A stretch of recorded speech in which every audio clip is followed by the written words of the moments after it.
stay there. You play to win the game.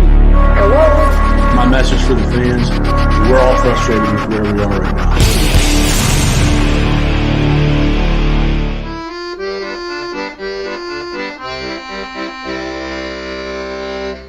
Jets, Jets. All right, everybody, what's happening? Welcome back to my favorite time of the week, Thursday night, 8 p.m. Eastern Standard Time for the Thursday thick of it. I am in a great mood. I am GreenBean, and we have so much to discuss. Should we be positive? Is the season over? Oh, Jets fans, we're a funny bunch. And we'll figure it all out. Oh, my glasses again. We'll figure it all out, and we'll see where the truth lies. It's usually somewhere in the middle of all your extreme craziness, but we're going to figure that out tonight. Guys, I do want to tell you a couple things before we really get rolling. One is we are going to have a bunch of contests in December. Starting tonight, we're just going to continue to give all kinds of fun stuff away. Jeremy's got all kinds of baseball cards, football cards, shoelaces. He's got spatulas, all kinds of weird stuff. Jeremy's going to give all that stuff away. We are going to give away a GreenBean hoodie as well as a GreenBean t-shirt for you guys as well. We'll be giving away entries for every super chat for the hoodie and entries to everyone who is a new subscriber of the channel. All you need to do is subscribe to the channel and put up there in the comments which number you are. I'm 9,566. You do that, you're entered to win. And guys, we're going to have a good night tonight. I also want to remind you to hit that like button. It's the most important thing you can do, says YouTube. I would never even ask you to do it. I really don't care, if I'm going to be honest with you, whether you like it or don't officially. I just want to hang out with you. We can hate each other. We can be mad at each other. We can disagree. I don't care. But YouTube cares. So they want you to like it. I can't grow unless you do it. It is appreciated when you do. I love that you guys are here. So let's actually get into some Jets talk now. And let's bring on a very good friend of ours, somebody who kind of brings the intelligence, let's say. He's got stats, numbers, and a nice fluffy beard. Let's say hello to Frankie from Flatbush. What's up, Frankie? Happy Thursday, everybody. Happy Thursday, GreenBean, and happy Baker Mayfield is on the Rams Day. Wow. Who would have thought that one? Not me. I'll tell you what, I thought the Niners were going to. For some reason, when he got cut, I thought, oh, Niners. Brock Purdy, Mr. Irrelevant, showing Mr. out. Irrelevant. Now, he's the Never know. first Mr. Irrelevant to what? Score a touchdown? Is that what it is? To something like that. To Throw do a anything touchdown? of significance. Brock Purdy. Yeah. Purdy good. Brock Purdy, though. You know what's funny? I liked Brock Purdy. There in the north and the northern section of the country. We talked about him. We liked his guys, right? We were rooting for his guys. It's always funny to me when we really like a wide receiver or we really like a tight end and we hate the quarterback that got him all those receptions and yards. It always confuses me, Frankie. Same thing with Kyle Pitts and I want to say Darius Kasparaitis, but Kadarius Toney. Clear first-round picks. Kyle Trask, sucks. You know what I mean? It's just funny to me. I go, well, he kind of did the whole thing with them. So Brock Purdy, it's nice to see. Let's see if he can continue. It'd be nice if the Jets could just kind of land on somebody like that. Maybe we did, Frankie. Maybe we did, and we'll get into that. We have our own little fella, little meaning 6'4", with somewhat of a cannon for an arm. Not quite Zach-esque, but we have a quarterback that was kind of one of those guys. You could label him a find, Frankie. You could. And people are upset about it. I'm not sure why. And Jets is here. Eric Craig, Jay-Z Jets fan, starting us off. Jets 8:30. I saw this when I first signed on Jets 8:30. I think it's funny. He says, FYI, don't bring that bullshit in here. Don't be pissing off my legend, the man GreenBean. Like GreenBean says, if you don't like what's happening with our team, keyword team, then F off. That's right, Jets 8:30. That's what I say. There it is. I thought that was funny. Gave me a laugh. As soon as I signed on, it was the first thing I saw. So thank you. And he's right. Don't bring any of that mess in here tonight. You know, we're gonna try to get this done in a constructive way. Frankie, I'm gonna take the comments off so we can see how we're gonna do this. We're gonna gripe intelligently on this show. We're not gonna call each other ugly. We're not gonna say you're stupid. We're not going to laugh at each other when the one thing happens that you rooted for and somebody else did. We're Jets fans. We're going to try to get through this together as one, Frankie. We're having a difficult time. I think a lot of Jets fans, they're just really, we're right down the middle again, whether it was Vinny and Chad or Curtis Martin and Lamont Jordan. I mean, every year it's something. We're split down the middle on stuff. We can't just all root for the same thing. And here we are, Frankie. We're split down the middle with quarterbacks. Hank is here. He says, right, he wants to gripe intelligently. Travis Preheim is here. Cy Thompson. There's Frankie in the house. There he is. Mark Riz is here. Gaitan, elbow cough. There it is. That's right. And you should cough with your elbow. Right, Frank? Yeah, wash your damn hands. That's right. Wash your hands. Mr. Show is in the house. Good to see you. Sad news about Max Mitchell. We'll get into Max Mitchell too. At least now we know. I mean, there were all kinds of rumors. We could start with Max Mitchell, Frankie, and we'll say hello to everybody else in here. I see all you guys. You guys are the best. And thank you for hopping aboard and hanging out with us. We have the Thursday night football game. Who is it? The Raiders and the Rams tonight. Maybe Baker Mayfield will start tonight. Wouldn't that be fun? Just throw him in there. Why not? I mean, he's only been there 3 days, but who knows? He might not know the playbook. Maybe he'll call his own plays. He'll just say he'll draw it up in the dirt. You go over here. You go over here. He just needs a package. So Baker Mayfield's on his third team in 12 months. It's kind of crazy, man. I guess headbutting, it doesn't matter. You headbutt your linemen and everything and their helmets on. That's the kind of thing. Like, it's like this. When you headbutt, now, if anybody's played football, we've all done stupid things like that, like to whatever degree. Now he's at the NFL level. So he's definitely done that at the Pee Wee level. Like, you do stupid stuff. You throw rocks at each other's helmets, all kinds of things. And it's, what hurts and what doesn't. He's at the NFL level. He's like his 4th, 5th year in the NFL. And he decides to smash his face on an offensive player's helmet. That's the kind of thing that as soon as you do that, you feel something called intense pain, right, Frankie? You feel it. It's your face. That's a very hard substance, material. You do it once and you have a decision to make right there. This is the thing. And this tells a lot about the person. You have a decision to make. Is he intelligent and will he stop? Because there's no good reason for this. Or is he a prisoner to his own stupidity? And will he feel that it's necessary to continue this ridiculous facade of manliness? Everybody was like, what are you doing? Stop. There's no reason to bang on my helmet. The coach right there was like, we got to get rid of this kid. Yeah, this isn't working. You think it's like a show of like, hey man, I'm into it. I'm not even starting and look how I am. No, it's dumb. There's nothing good about it, dude. Well, so I don't know. Been a hothead since college. I mean, this is a guy who ran around with a flag for the other team. He was pegging dudes with the ball on the other team when they were coming out he was doing all kinds of crazy things in Oklahoma. He's a hothead. I mean, he's known to be a hothead. So I guess this was just continuation of that.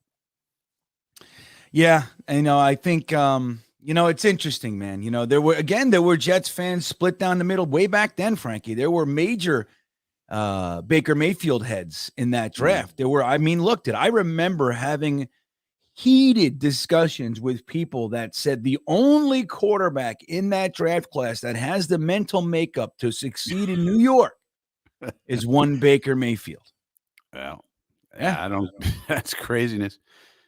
I mean, but it goes to show you just never know. I mean, these damn quarterbacks, and it's happening now again this year. Mel Kiper just came out. He has Will Levis as his number 1 quarterback. Number 1, above Bryce Young, above CJ Stroud. Wow. Really? Will Levis, a guy who couldn't even beat out the other guy at Penn State, whose name I can't even remember. Yep. Will Levis, that guy? Well, these are the experts, Frankie. You just But need to he's shut up and tall. listen. You He's need to tall. just sit. He's definitely tall. Got that. Well, Well, look, I think the earlier you make these statements, the more readers and shit and clicks and stuff you can get, because I guarantee he's going to flip flop at least a little bit, right? But Kuiper's also been bad. I mean, Kuiper, you can't trust Mel Kiper anymore. I like Brugler. I like Jeremiah. There's some people I trust, but I don't trust Kuiper. But still, but the whole point is, like, now we're going through this again.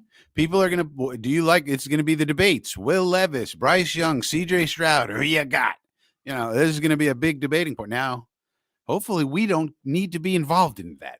Hopefully we got a quarterback by then. We don't have to get involved in all that, because it's very annoying. Then you have a guy like Anthony Richardson. He's coming out. He's going to be very divisive. Is he a first-round pick? He's got all the tools you want, but you're going to have to develop him. He's big. He's strong. He runs. He's going to be the next Jalen Hurts, people are going to say. Yep.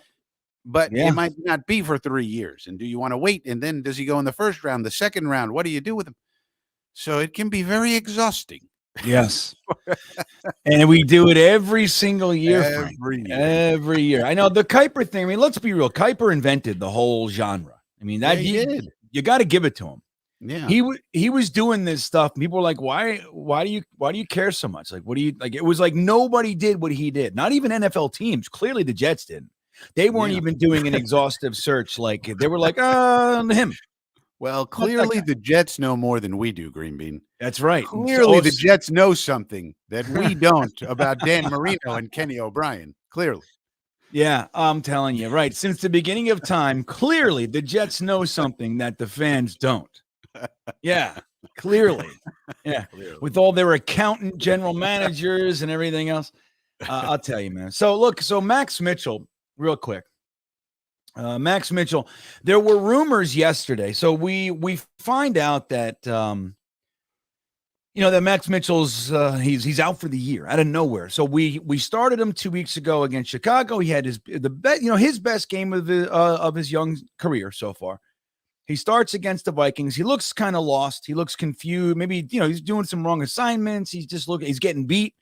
So 25 plays in, Salah pulls him, and George Fan comes in and everything. And so then we find out the day later, Max Mitchell's not only benched, but he's out for the year. But I don't want to get into it, he says. I don't want to get into any details. Well, you don't get into details with us, we'll make up details. That's what we do, okay? Clearly. Yeah. So I heard on Twitter all sorts of fun stuff. But namely, the one that was out front was that George Fant and someone else had to calm him down on the sideline, that he was freaking out over something. He was losing his mind. He wasn't handling the benching well. And, oh, wow. So maybe he told Salah, I'll kill you and your family. Like, that's what you're thinking. He's okay. Maybe. Well, that, you gotta have some repercussions, Frankie, if you're going to do something like that. Then there was, oh no, he's a cokehead. He's on cocaine. And then there was he got addicted to pain pills during his injury hiatus. And now he's got to go to get treatment. And some even said that this was not anybody of significance, but they said it's possible he was high during the game. He was on the pain pills. That's why he was so confused, Frankie. That's what. So this is what we're talking about. Just it's like blah blah blah blah blah. Nobody has like a. Maybe I shouldn't say this anymore. That doesn't exist. Like that's this fucking stupid idea I made up in my head. Why am I telling this to the world? I have 12,000 followers. Why don't I shut the fuck up if I don't know anything? So all this stuff is out there. Turns out that this staff we have, Frankie, this medical staff, is adept at identifying hidden blood clots in our players, because this is now the second in 2 years that this new medical team has figured out. Now, the blood clot thing is interesting, guys, because there's numerous reasons that it could happen. And I'll turn it over to Frankie. I mean, as far as the blood clot thing, there are all kinds of steroid connections to blood clots. There's all kinds of vaccine stuff.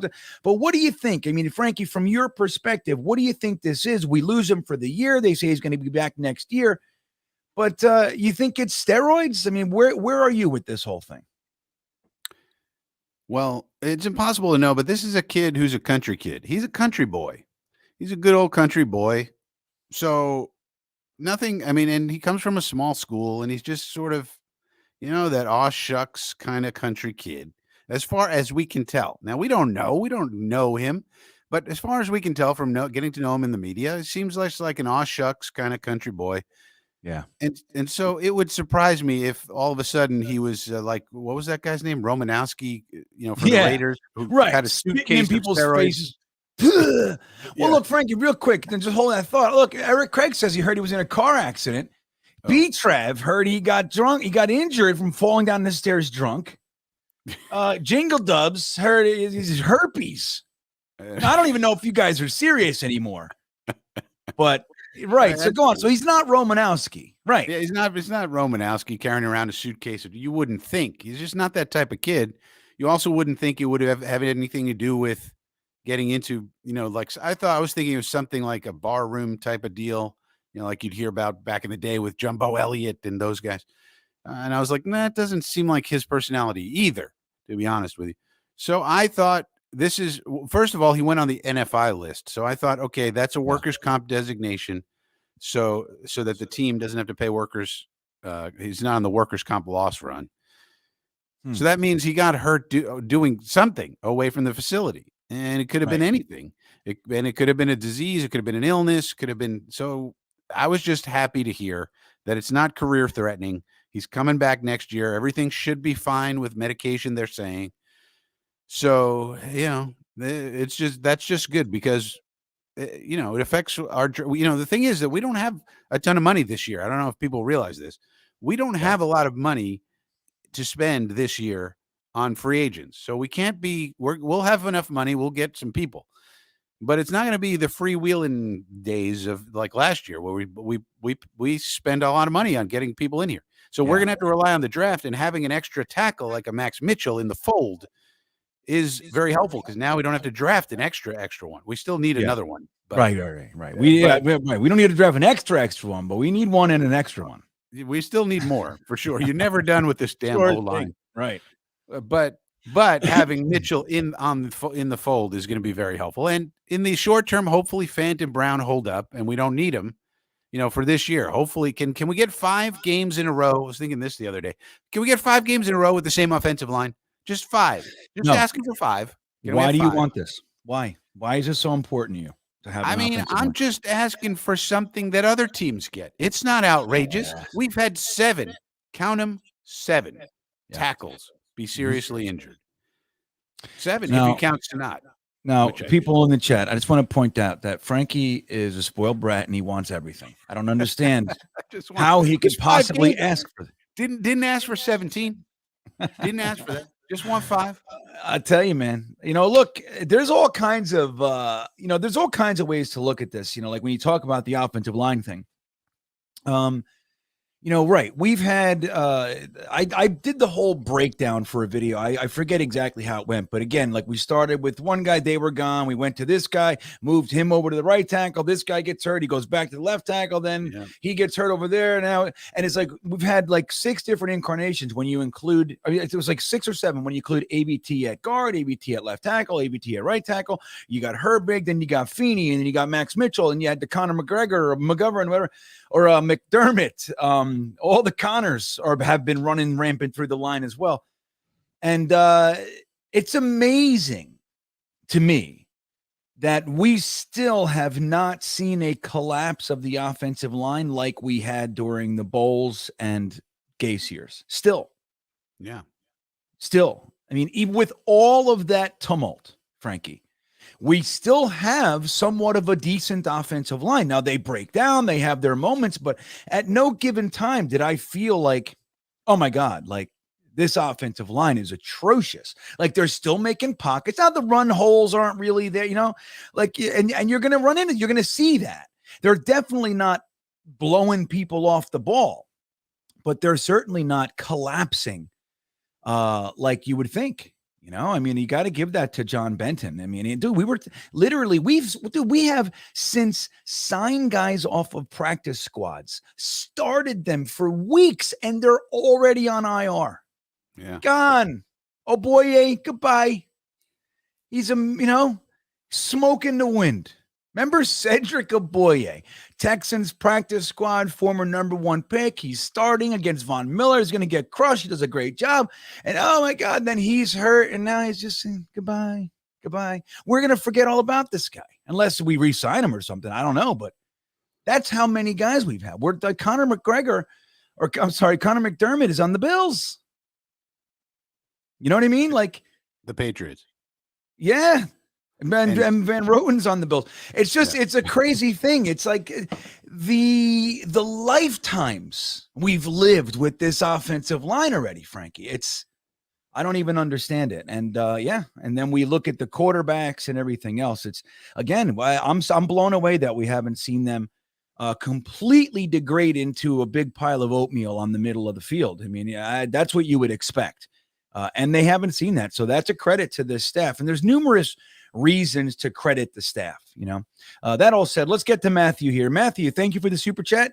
You are now entered into the running to get a shirt later, Matthew. Thank you. What's going on, fellas? Happy Thursday. What a game this Sunday. When we win, let's make sure we show up loud and proud for the Lions and Jags. Yeah, man. Well, this is an away game. This is the end of an away stretch, right? You can call it that.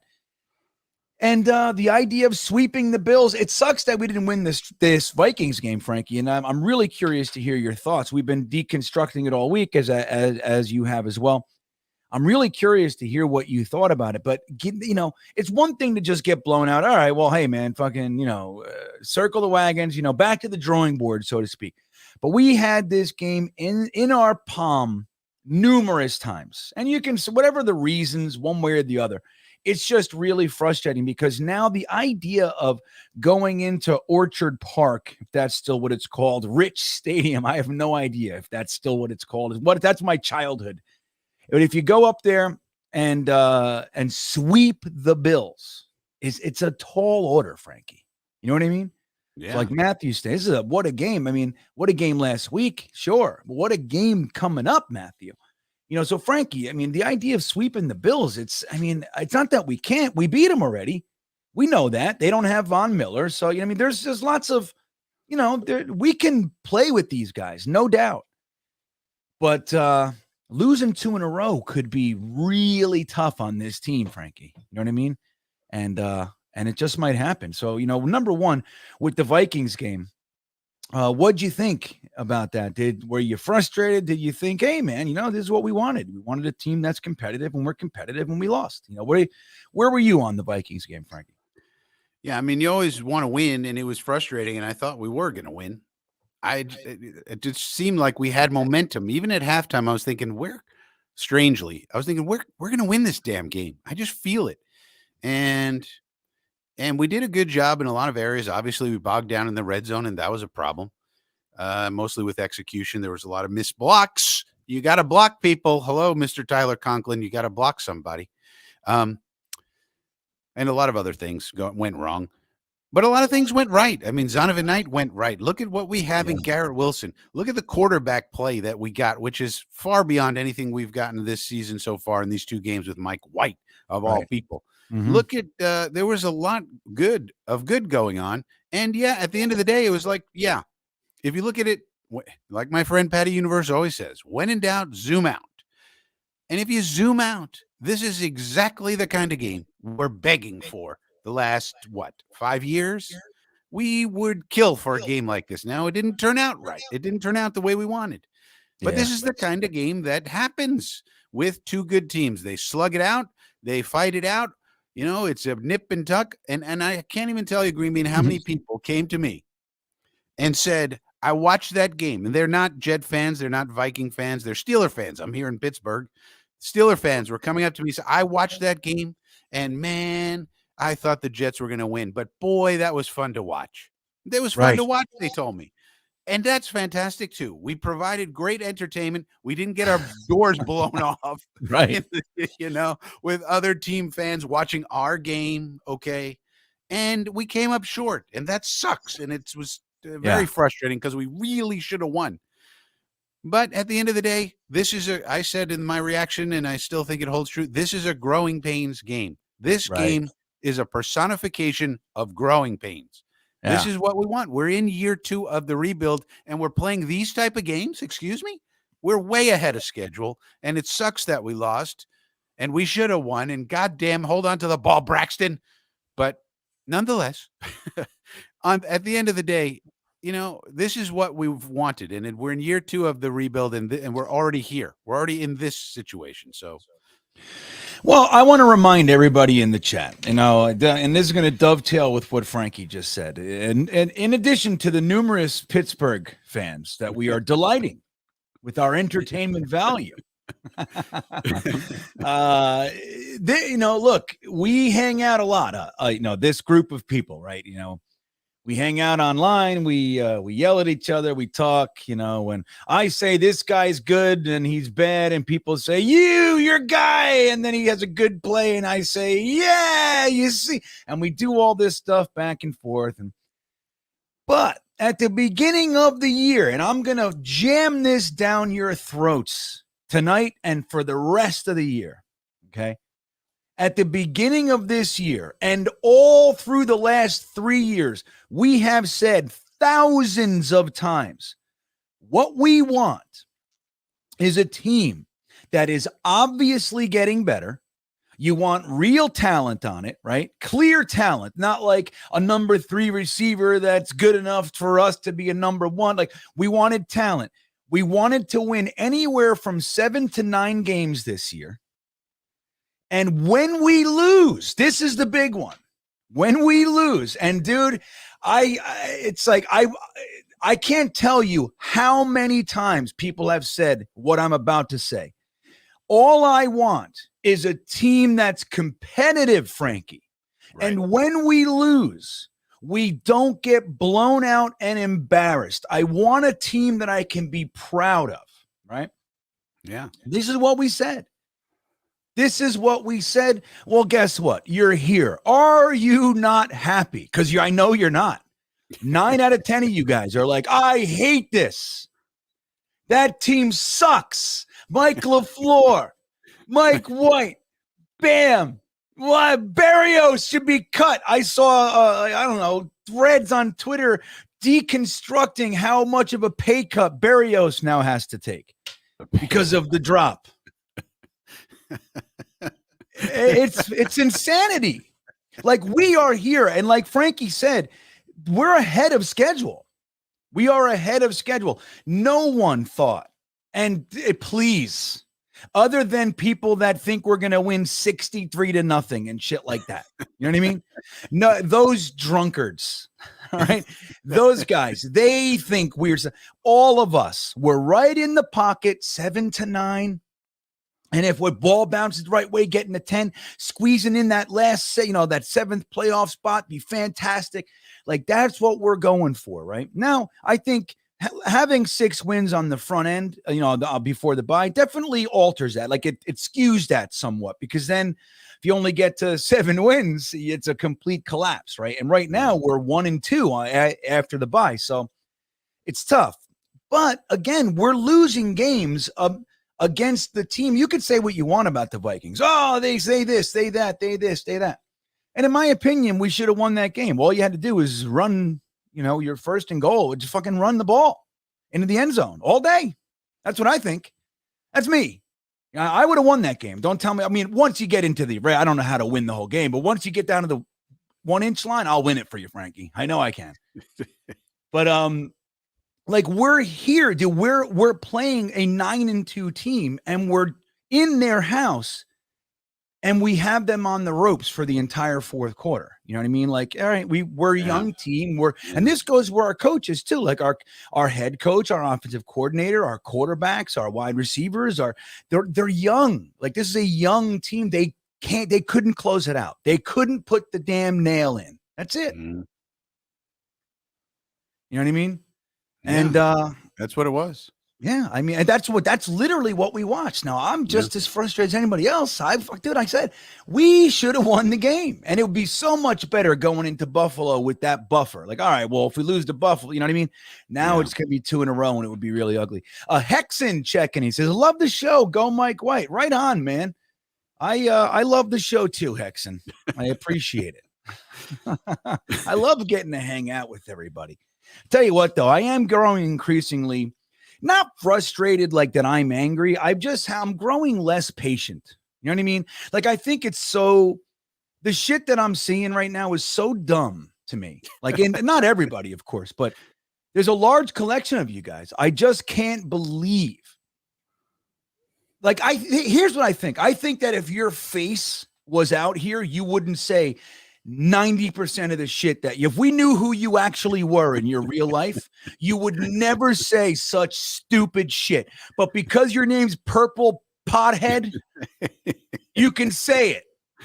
And you could be a complete asshole and nobody can say anything. You get to turn your computer off and go be a fucking accountant with your wife and 3 kids. You know what I mean? Like, that's, or you're a college student and your girlfriend thinks you're smart or whatever. You know what I mean? Here, if we knew your name was Charles Montgomery and you lived in fucking, Bridgewater, New Jersey, you wouldn't talk like that. I just know it because this shit is so dumb. But here we are, Frank. Look, we have a nice competitive team and it's fun to watch, just like your Pittsburgh friend said. I'll tell you, what do you think of look, we'll talk about Mike White, man. Let's get to Anthony here. And Anthony says, ain't no moral victories. We got to win in Buffalo. I don't know. I think the term moral victory for Anthony is interesting. What does it mean? What does it mean? Moral victory.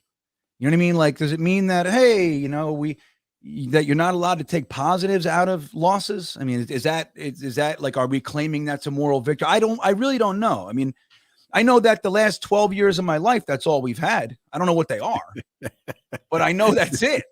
You know what I mean? So no, I'm with you, but I think I disagree, Anthony. Like, when you have a young team that's trying to build, like Frankie said, we're in year 2 with this organization, with Joe Douglas, Robert Saleh, Mike LaFleur, Zach Wilson, these guys. This is year 2. And we're winning games that, by all accounts, we shouldn't. And we're in every game. I mean, we haven't, honestly, the only games I felt like were just complete. There's only one. That was the second Patriots game. I thought, like, we're not even alive in this game. Even like, though there's 3-0 and it's a blowout in my heart. I mean, that's what I was going to say. It was like, it was 3-3. Yeah. It felt like a blowout in my soul. Like, we're the worst. And it was 3-3. And that tells you something. Like, that was a dark time in the season. That was probably the lowest point in the season. And nonetheless, with a minute left or however many seconds when that guy caught that punt, it was 3-3. That was the darkest time of our soul in the season, when we're year 2 in a rebuild and we don't know who our quarterback is and this and that. And it's 3-3. I mean, if that's the darkest time, hey. Yeah. Yeah. I mean, so think about that. Dude, just last year we endured 54-13, 4 interception games. Like, you know what I mean? I don't know. And it's like, so moral victory. I hear you, Anthony. Like, it's all down to wins and losses, right? I get it. And I don't disagree, but I disagree with the idea like that we're supposed to be undefeated and not have any growing pains. Like, I don't know. And not that you were saying that, Anthony. You're a very level-headed guy from my vantage point. Truly. I mean, Anthony has, I fucking watch these guys. I know who they are, at least here. You know what I mean? I don't know who they are in real life, but I know who they are on my computer screen. Anthony's level-headed for the most part. But also, it's also like how these guys are fighting to the end. I mean, if you're not proud to be a fan of this team, the way they play, okay, it didn't turn out the way we wanted. These dudes fight you. Okay, it's not going to be easy. This is a dogfight. Whoever plays us, it's a dogfight. And yeah, you may beat us, but you're going to come out bloodied. You're going to come out, hurting. It's not going to be a day at the park Not with these dudes. They fight and they That's claw, right. and it's 20-3, and they don't give a crap. And they're still coming. They're still coming. And I think it's like Salah said at the press conference. I'm proud to coach these guys. Yep. He said, I'm proud. And I'm proud. Right. I'm proud to be a fan of these guys too. Yeah. I like it. Now, if we find out that Robert Saleh is running a steroid ring and that's why we have, then a different. I'll tell you what, our opinions will change. Because it's funny. Because like here I am, right? I go, you guys are fucking morons. But I'd be lying if I said I didn't consider everything that comes in. I at least consider it, right? I do. It has to go through the machine, and I go, oh my god. Like Robert Saleh runs upstairs. He does look really bloated. What if he's handing out fucking, like, we're going to find out that he's a steroid dealer and blah, blah, blah, blah, blah, That's why Michael Clemens is such an animal and why we just all of a sudden don't never quit. The clock stopped. The game's over. Why are you all lined up and eating raw meat? I don't know. But, it's ridiculous, but I'd be lying if I said I didn't at least think it for a split second. I'm reading all this shit on Twitter. I'm like, oh no, because we can't have nice things. We already know that. Whether it's Breece Hall, our number 2 overall, whatever it is, AVT, rip my heart out. Why don't you? Yeah. So we'll talk about Mike White. I'm going to open this up with a specific stat. All right. And I talked to you about it before. I'll give credit to where it's due. And we'll talk about this because I want to hear the arguments. I want to hear the arguments, both sides. When I say what I'm going to say, it's going to, some of you guys, it's going to really make you mad for no reason. And when you find out that you're mad at what I'm about to say, you have to evaluate for yourself. Why am I so angry if that's a fact? Why? Why am I so mad? So then we'll do that. Radovan Merkovic, though. Thank you for the super chat. He says he was at the Minnesota game. And that stadium was so loud. Now, Radovan, I'd be curious to know if you've been to MetLife, because I heard MetLife is one of the loudest stadiums in the whole wide world. It's beautiful, MetLife. Everybody loves it, and it's one of the most high-tech, loud stadiums I've ever been in. Another thing, when I went to the Minnesota Stadium, I wasn't able to go inside, Radovan. I had to do this. I was like the little kid looking in, remember like those, you see those movies during Christmas time, the little poor kids are looking in the window at the restaurant, at the rich people throwing food away. That was me at the stadium. MetLife, why can't we have this? That's what I did. I shit you not, man. I walked around the whole stadium. Almost the whole stadium, but it's a gorgeous stadium. You can see it on the, on the tube and everything. But when you're there in person, it just looks super cool and everything. I wonder when MetLife is at its loudest. Every time I've been to MetLife, Frankie, I've thought to myself, this place is so quiet. Like even when we're yelling and screaming and doing the Jets chant, it doesn't feel like Giant Stadium felt. Like Giant Stadium would be so loud at times that I had to scream to talk to the person next to me. Dude, like that's how it was so loud. MetLife seems like loose and airy and space, a lot of space, Well, but this is even more to the point. If that stadium was rocking loud and we came this close to winning and we really should have won, well, that's just more evidence that we're very, very close. We're a lot further along than we thought. Because with all the young guys and all these young people and Mike White with his 5th start or whatever it was, still, we should have won that damn game in a super loud stadium. Think about that. Right. Being able to ignore that, like Radovan said, the place was pumping. I mean, and we talked to Reed, Iowa Jetsfan was there. Finnegan was there. These are our Iowa. They are our Iowa arm of the Jet Army, the Jetnation. And they both went to the closest game that's been to Iowa in recent memory. Like, holy shit, like this is only 9 hours away. Let's go, So they went. And but both of them said, it was loud. It's loud in there, man.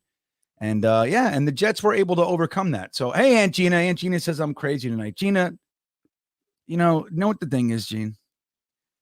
I was always crazy. What I do though here is I temper myself. I even talked to my wife about it. I said, you know what? I think I'm just gonna fucking tell these guys where to go. She's like, Because this, like, the person that you guys know as GreenBean is a filtered version. Like Gina will tell you, it's not. I mean, it's me, right? It's clearly me, but it's tempered. It's thought. It's constructed GreenBean to a very large degree. I give you what I want to give you, and I don't know. You guys are so stupid. I just feel like I gotta really come out and fucking tell you, be myself. And tell you what's really going on. So Gene, I don't know. Gina, I love you. Gina, I tell you, Frank, I was telling everybody the other night, Gina made me a Jets fan, as I'm sure you know. And Gina makes all kinds of kids Jets fans. She's really the arbiter of pain in my family. She just fucking floats around grabbing little children and making them fans of the most painful franchise in the NFL. That's what she does. She's a Jet fan fairy. She's a Jet fan fairy, right? She's just like a little fairy. I'm going to make your whole life suck. Don't worry. There's a million angry fans that will say the stupidest things you've ever heard. That's right. You will have a permanently broken heart. Right. You'll never be happy, even when you have 500 yards of offense. You'll never be happy. Not that you sound like that, Gene, of course. Oh, God. But I was telling everybody the other night, like, she's got a new one, Frankie. This little kid, he was born into my dysfunctional family. Poor little kid, cute as a button. His name's Vincent. I'm going to do it again, Gene. And this is what she did to him already. Let me show you. I'm going to show everybody. This poor kid, he's so unsuspecting. He's like, yeah, here I am. Come on. Why can't it enlarge? There he is, Frankie. Kid doesn't know shit. The Jet fan fairy strikes again. She sent me a picture. Here's a video. Look. The kid's going to grow up. They're going to say, why were you a Jet fan? I don't know. I always just had a thing. That's exactly what I was saying. He's going to go, I don't know. I've always loved the color green and, you know. Nope. Gina, she's in his ear. You like the Jets. You like green. You love subpar quarterback play. You love the heartbreak. You're the heartbreak kid. Yeah, you'll never be satisfied. See, Gina knows I'm filtered. I'm old too, so maybe the filter's just natural. I don't even know anymore, Gene. But so let me give you guys a stat. Yeah, Matt remembers. He knew a younger GreenBean. He knew a younger GreenBean. He's like, this guy's calm as shit. I was out of control, dude. Now I was also on I was drinking heavily and I was on a lot of drugs. So there's that too, Matt, which I don't do so much anymore. But so here's the stat. I want everybody to listen up. Okay. Now I was listening. As you guys know, I listen to a couple Jets podcasts every week, pretty much every week. You know, I drive a lot. I live out in the middle of East Jabib. So it takes me 45 minutes to get to the grocery store. So I listen to podcasts. That's what I do. And Lord of the Rings over and over and over again. So I listen to Frankie. I listen to audiobooks too, like Frankie, what Frankie does. So I listen to Cool Your Jets, and I listen to Matt O'Leary every week. The day it's out, if he's an hour late, I text him and go, hey, I shit you not. I do that. I go, hey, man. He's like, I'm not feeling well. I'm like, no. Matter. Get it out. I got my car ride and I don't know what to fucking do.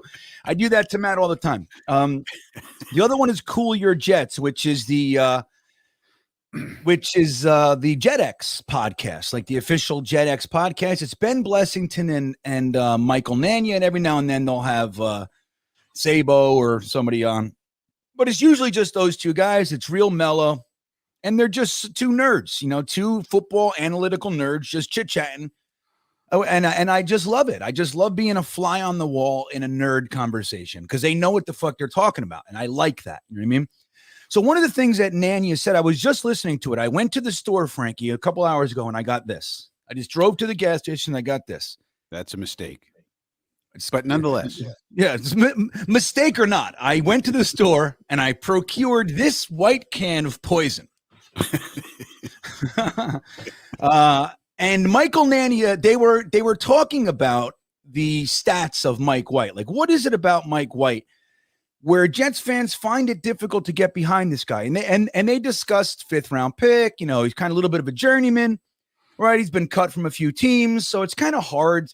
You know, you have pedigree, right? And Richard Sherman was talking about this last week. You know, 5th round picks, you just kind of think that it's hard for you to get behind the idea that your 5th round pick is going to somehow be as valuable as your 2nd overall pick, right?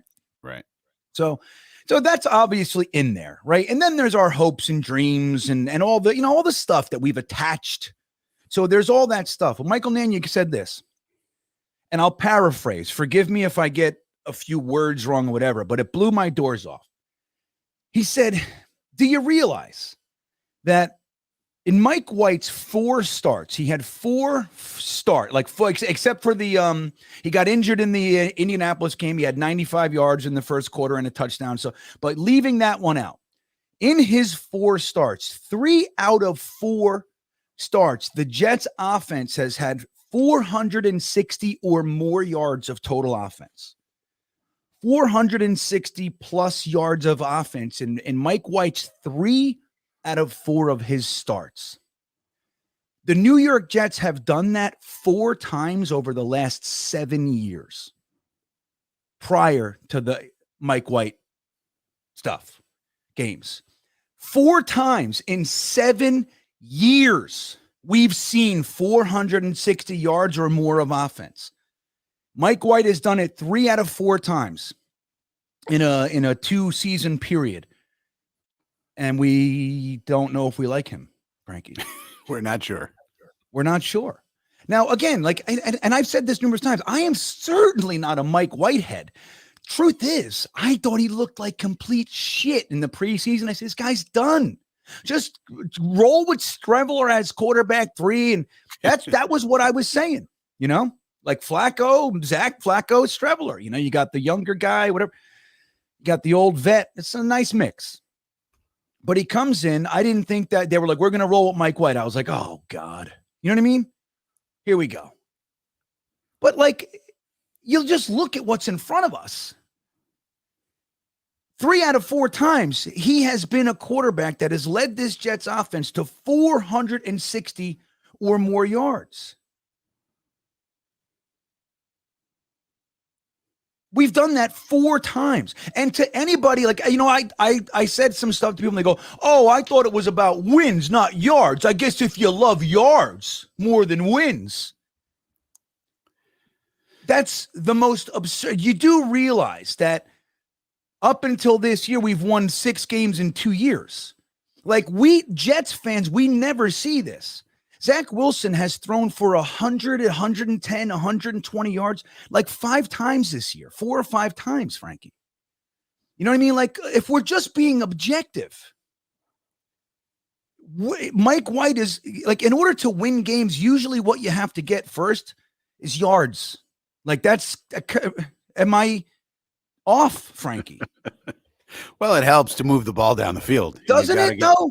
Yeah, it does help. That's what I'm thinking. So, like, again, like, I already see some comments in there, like, they're like defending it. Like, there's no way to devalue what I just said. Jets fans, the Jets franchise has not had that kind of offense. And you could say, Bam Knight, whatever. Doesn't matter who we've had, quarterbacking, running backing, coaching, whatever. We haven't seen that yet. When this guy, and we have 3, he's the 3rd quarterback to play this year. And we haven't seen it with them either. I think I'd have to look to see what Joe Flacco is. He had that one game with 300 and whatever. But it's an interesting thing. Like, why are we so hard up to devalue that? Why, Frankie? Like, what is it about that? 7 years, 4 times, 4 games, 3 times. What is it, Frankie? Talk to me. Well, it's because people confuse team wins with people think team wins are a quarterback stat. They're not. Yeah. That's a good You point. know, I like that. That's what they think, and they say, because that's the only defense you have of Zach Wilson at this point, other That he than was just let 5-2. him develop. Yeah, that he was 5-2. That's the only thing you could really say. And winning's the most important thing, and just win, baby. And winning's not the only thing. It's the most important, whatever that saying is, from Vince Lombardi. Yeah, we all know winning's important, but wins are not a quarterback stat. If for example, it's possible that we go 7-0 if we had Mike White starting the Zach games in those games. We could have 2 more wins per se. You don't know. And in fact, if he played like he played these games, we probably do beat the Patriots twice. I mean, all we needed was competent quarterback play in those games, and we're beating the Patriots. Sorry, both times. Yeah, I know. So Breaks my heart. Yeah. And you can't prove that because you can't go back in time, and we don't live in a world where Michael J. Fox can go into a DeLorean and say, Doc Brown, we got to go back in time. We don't live in that world because this isn't a movie. But still, that's why it's happening. I mean, at this point, you can only really say 2 things. One, it's only been a couple of games this year with Mike White. Okay, so not a big enough sample size. And number 2, Zach Wilson was 5-2 when actually the team was 5-2 in the Zach Wilson games, and therefore we should have stuck with Zach because he was winning. That's the only defense you have at this point. There's no other defense. Yeah. You can't look at the film. You can't look at the data. You look at the film and you want to throw up. I mean, it's terrible. It's horrible. It's so bad. So bad. Like, and even like again, I want to just remind everybody, like when they said they were rolling with Mike White, I was like, oh, like it's over, man. Like that's how I felt. So it's not like I was secretly. Nobody was. And I don't think anybody was a big Mike White guy. Like, who was a big Mike White guy before? I know. There's a couple. Well, there were some. I guess there were some who. I'll put it this way: there were some big Mike White people who, because their first impression of Mike White was the Cincinnati game where he played out of his freaking mind. Then they said and it was their first impression. So they said, "Oh, this Mike White guy, this is what he's going to do every game." And they forget conveniently the Buffalo game where he threw 4 interceptions later in the season. But so I guess there are those people, the first impression people. There were those people. That's true. I forgot about them. Yeah. But your point is valid. I mean, there's very few people that have been screaming Mike White all year. Yeah. I mean, and let's just let's do this real quick, and Jets New York 102. Thank you, sir. He says GreenBean celebration stream from me. Dude, are you kidding me? I might do a naked celebration stream if we do it. I mean, if that's a positive, I don't know. Maybe one robe. Viewer. And maybe a loosely cinched robe, GreenBean. Right. And no standing up. No standing up. Yeah. Did you I don't know, I heard a story of a guy. It was like a real story with real people. That a guy, he like in a Zoom, like a business meeting, he was like, he had the top thing on and he got up and his like his it just like he didn't realize like something happened. He went, oh shit, and he was completely naked. They were like, oh my God. He was fired. That's it. You don't think life can switch so fast. You know what I mean? It's like burning your tongue on a piece of pizza, Frankie. You don't realize how quick. Oh my God, a week of bullshit now. One bite. Mm-hmm. So, but let's do this, man. Like, let's take a look at just like the stats real fast. So I did this the other night too, because it's like in for the people who think emotionally, and I admit all the time I'm one. I do that. You know what I mean? I can catch myself doing that. Fuck, I did it with Michael Pirine for 2 years. You know what I mean? I get it. Don't get me wrong. I'm rooting for my boy. You know what I mean? But they cut him. What did I do when they cut him? See you later. Good luck. Fuck off. You're not a Jet anymore. I could give 2 shits about Michael Pirine. But let's do this. So just very quickly. So we can just look at it. Like, again, we're talking about the same offense, the same players, by and large. The offensive line does what it does this week, that week, whatever. But so what we're looking at here is Mike White who has 460 yards of offense, 315 and 369 of yards through the air, right? And just looking at that stat, so Zach comes in, he has a 252-yard day, a touchdown and 2 picks against the Steelers. And like being fair, one of those was that Conklin. Zach threw it right in Conklin's hands. That was a high pass, but it was right in his hands and went in, an interception, very similar to Mike White. Like, I know what people are saying, well, Mike White has 2 interceptions. Like, dude, really? Like an interception? I don't know. I don't know. So anyway, I don't give that to Zach either. So he has a 252 yards, good game. And he comes in here and he has 210 yards, right? And we consider that a very good game, right? He had a very good game. No touchdowns through the air anyway, but 210 yards. But then he has 110 against the Packers. Now, did Zach win that game with his 110 yards, 0 touchdowns? I mean, and 55% completions. I mean, you know what I mean? Right. Like did the rest of the team play so well? Did Quinnen Williams and Michael Clemens blocking kicks and running in? Did they win you know what I mean? Like that's what we're looking at here. The Broncos won 21, and there were people saying Zach sucked in that game. And there were lots of people saying, well, that's what the Broncos do to quarterbacks, right? And it's true.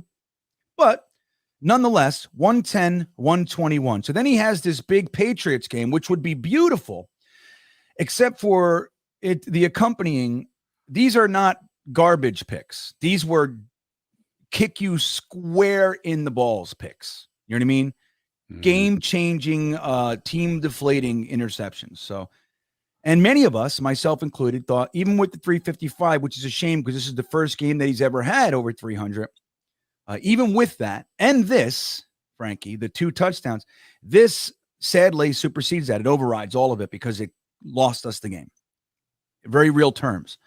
So then he has 154 yards, but we called it efficient, Frankie. It was a beautiful game. And even though 154 yards, generally speaking, would not be anything to write home about, most Jets fans were talking like this. And I know because I was one of them and I was among you. If that's what Zach gave us every game, I'd be fine. And what that says to me, again, myself included, is that my standards are so low for this quarterback that I am happy with 154 yards. And then obviously we had this one. So look, 4 times this year, he has had less than 200 yards, once 210. So let's say 5 games of 210 yards or less out of his 8, right? Wait, 1, 2, 3, 4, 5, 6, 7, 7 out of 7, 5 times 210 yards or less. And then we have Mike White, who again, 315, 369. And it's like, why wouldn't we want to roll with that? I don't know. I don't get it. Any comments on the Zach Wilson stats? I mean, is there a sugar? Is there a silver lining you can put in here for us? Maybe something, because I don't want to sound like a one-sided grump. I mean, he had a couple of good-ish games there. I mean, if you want to summarize it, the rating on the right is a great way to do it. If you want to say yards are irrelevant because they're context dependent, look at the rating. Okay. The Bills game was good. Look at that rating, 101. Good game. Yeah. Look at the Dolphin game, 99. Okay. And he's had a bunch of stinkers and some games. Now, 153, is it, Frankie? Is that the top? It's something like that. 158.3 is the best you can do. Okay. For context. Right. Yeah. He had some decent one, but the problem is the overall. To me, the overall 55.6 completion percentage is exactly the same as last year to the number, which is almost unbelievable. How he has 55.6 this year and 55.6 last year. It's almost crazy that it's exactly the same. And that shows no progress. Doesn't show any progress. Yeah. I mean, so look at the rating, slightly improved from 69.7 to 72.6 year over year. That's improvement to keep going. We want him to improve. And they looked at the tape and saw his mechanical things that were going on, which tell you something's going on in his head, and they needed a reset. I mean, it's just obvious. He wasn't progressing. The mechanics were all off. He had a brain issue in terms of a mental block. Yeah, right. Yeah. And so they had to do a reset. And so, but still, you look at the tape, the kid has the talent. It's there. If he gets over this mental block, he can be good, I think. I'm not giving up on Zach Wilson, even though I do think it was the right move to make at this time based on what had happened and where we were in the playoff chase. Yeah. Yeah, it's interesting, man. The Zach Wilson thing versus the Mike White thing. It's going to be a really interesting game. Clearly this is going to be an important one. See exactly. Interesting thing is, so listen, the Jets made a decision that was not necessarily the easiest decision. Right. If you think the gumption of it, and think about that 90 minutes, right? I think about that 90 minutes a lot. The 90 minutes where Saleh was not at the podium.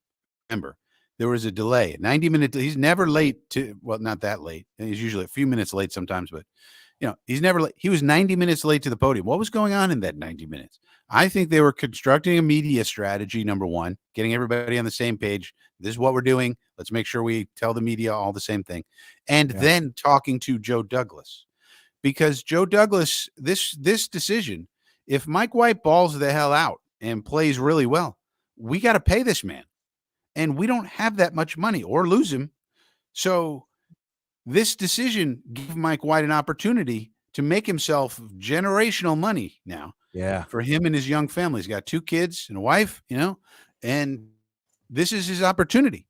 And we didn't have to do that. We could have, if we kept him on the bench, we could have just signed him to a low money deal, for a few years, and it would have fit into the budget. Now he can blow our budget out of the water. And Saleh had to be going to Douglas. Look, if we do this and he plays well, and then at the end of the year, can we afford to keep him?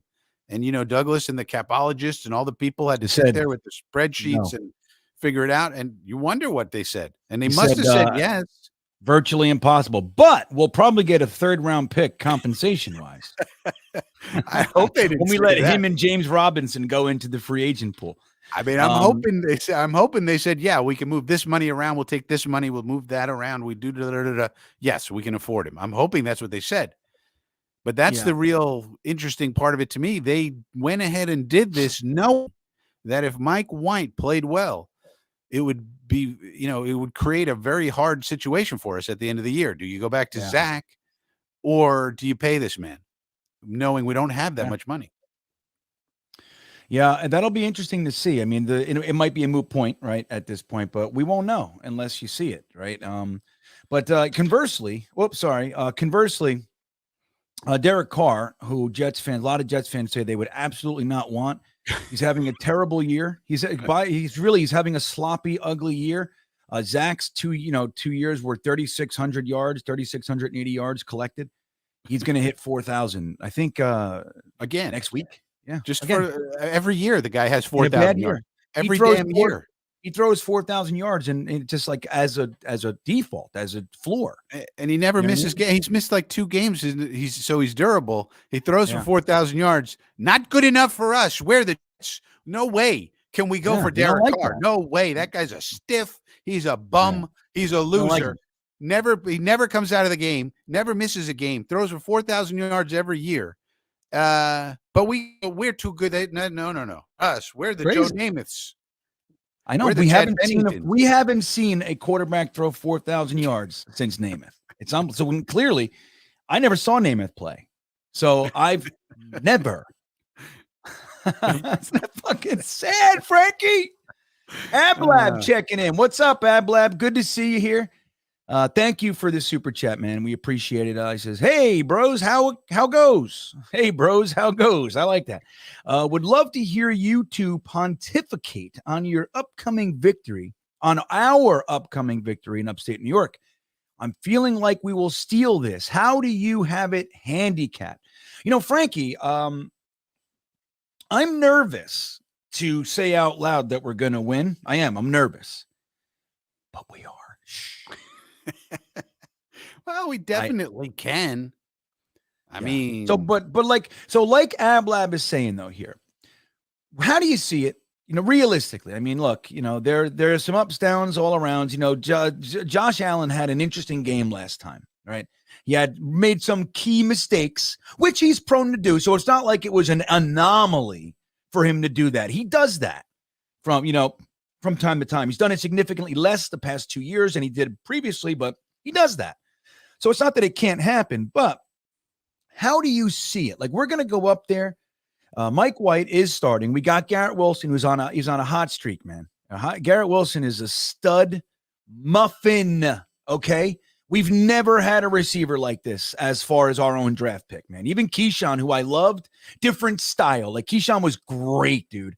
Garrett Wilson is unbelievable to me. I can't even believe it, what he does. And if he just little pinky toe didn't stay bound, he won, right? Just like that. But how do you see it, man? Like, realistically, what's going to happen here? What do you see happening? What kind of game do you think is likely? Well, I think it's going to be another test for Mike White, right? I mean, the Vikings played us tough in the red zone anyway. We moved the ball up and down on them, and that's kind of their MO anyway, according to their defensive coordinator, which I think is kind of a little crazy. But because he says, they even said on the broadcast, the defense coordinator said, yards is not points. And then it turned out we got a lot of yards, but not a lot of points. So, they were making a point about that. But so maybe that is their game plan. They give up a lot of yards and they're not going to look good in the statistical categories, but they're going to not give up a lot of points and win games. Okay. Yeah, right. Who gives a shit? At the end of the day, as long as you win. Yeah, that's right. You don't get a trophy for being on top of the DVOA rankings. Right? That's right.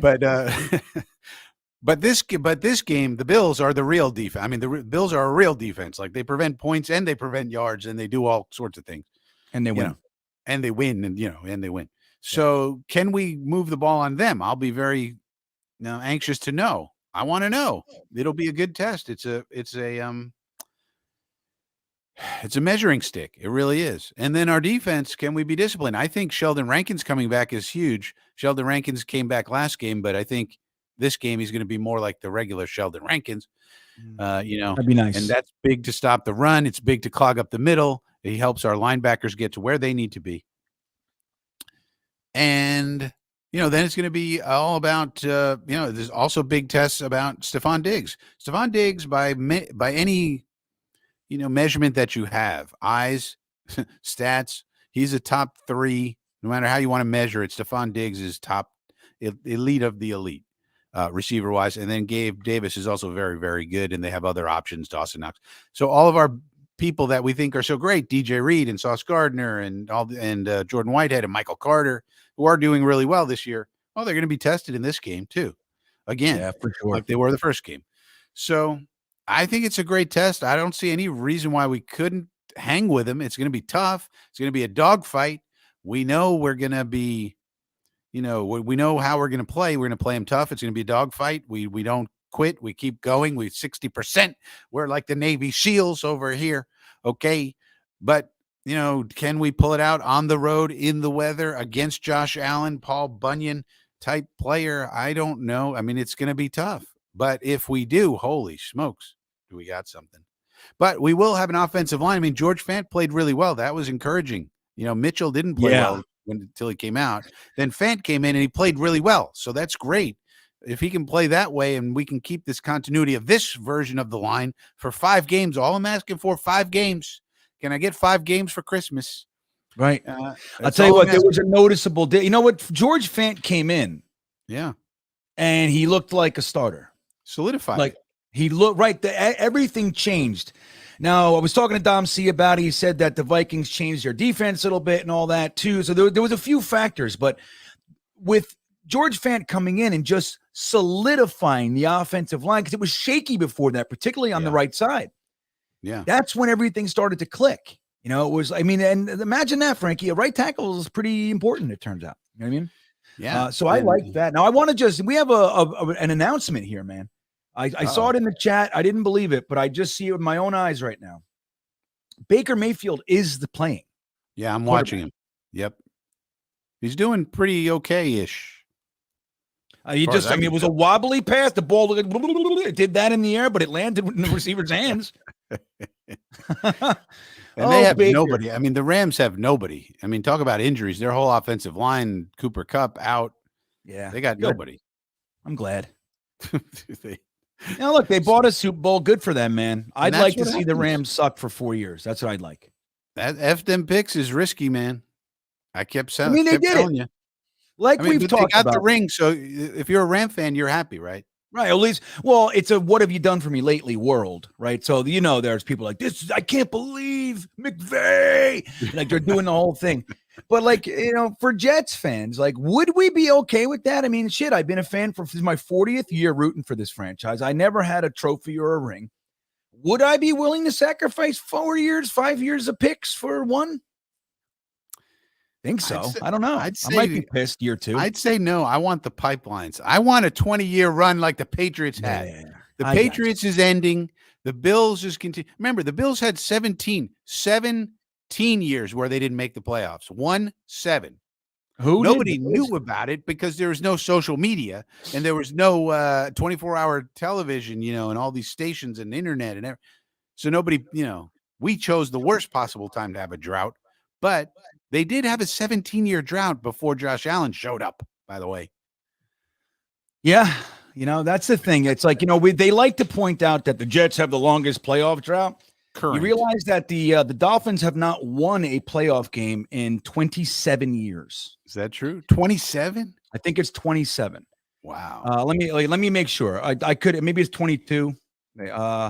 Time Dolphins won playoff game. Let me see. 2000, 22 years. Sorry. 22 years. Yeah. So, it's a long time, everybody. Now, and then until last year, the Bengals hadn't won a playoff game in, what was it? It was like longer than that. Yeah, there's a lot of droughts. Yeah, I mean, so yes, we haven't been in since the Rex Ryan Jets, and we know that, but there are worse droughts out there. You know what I mean? Like getting in and lose, never win. It's like, I don't know. Is that really, at least when we get in there, we win some games. You know what I mean? So I don't know. There are other droughts. They just, you can spin anything, dude. It's all political bullshit. Egerton Bullock. He's kind of taking the reins with Ablab. Ablab and Egerton are on the same page. I fully support it. Says you're allowing these idiots to drag the conversation down into the gutter. Mike White is our deserving quarterback. How do we beat Buffalo? I'm with you. It's just, look, man, Egerton, I'm with you. But in my position here, I can't ignore.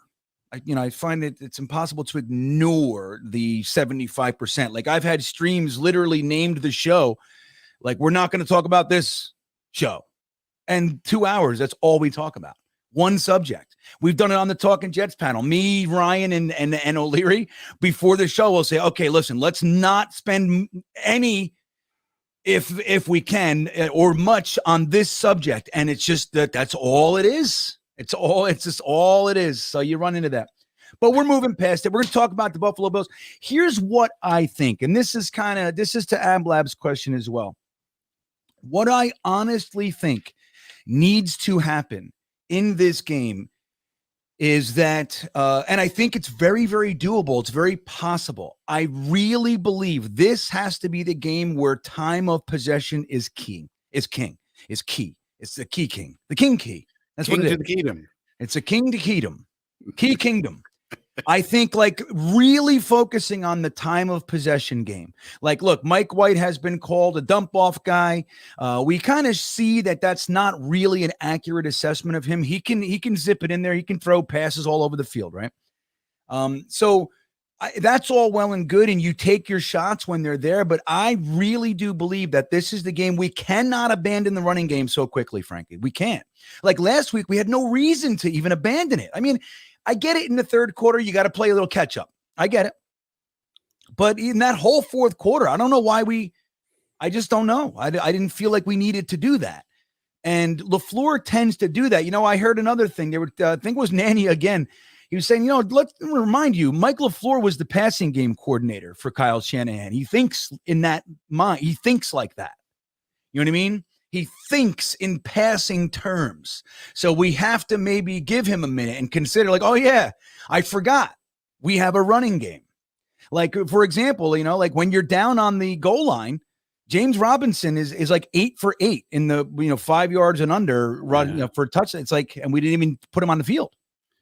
So, that kind of stuff. And that's, I think, again, when we talk about a young team, whether it's a quarterback, the defensive end, the running back, you also got to include these coaches. And they're clearly talented. And I think Egerton, if we can really focus on time of possession, long drives, give our defense the best possible energy level to compete with the juggernaut that the Bills can be if they get rolling, I think the better. If we allow Josh Allen just to kind of stay on the field all day and beat the living shit out of us with his legs, and then we go up in 3, down in 3, it's a losing proposition. I just I don't see it.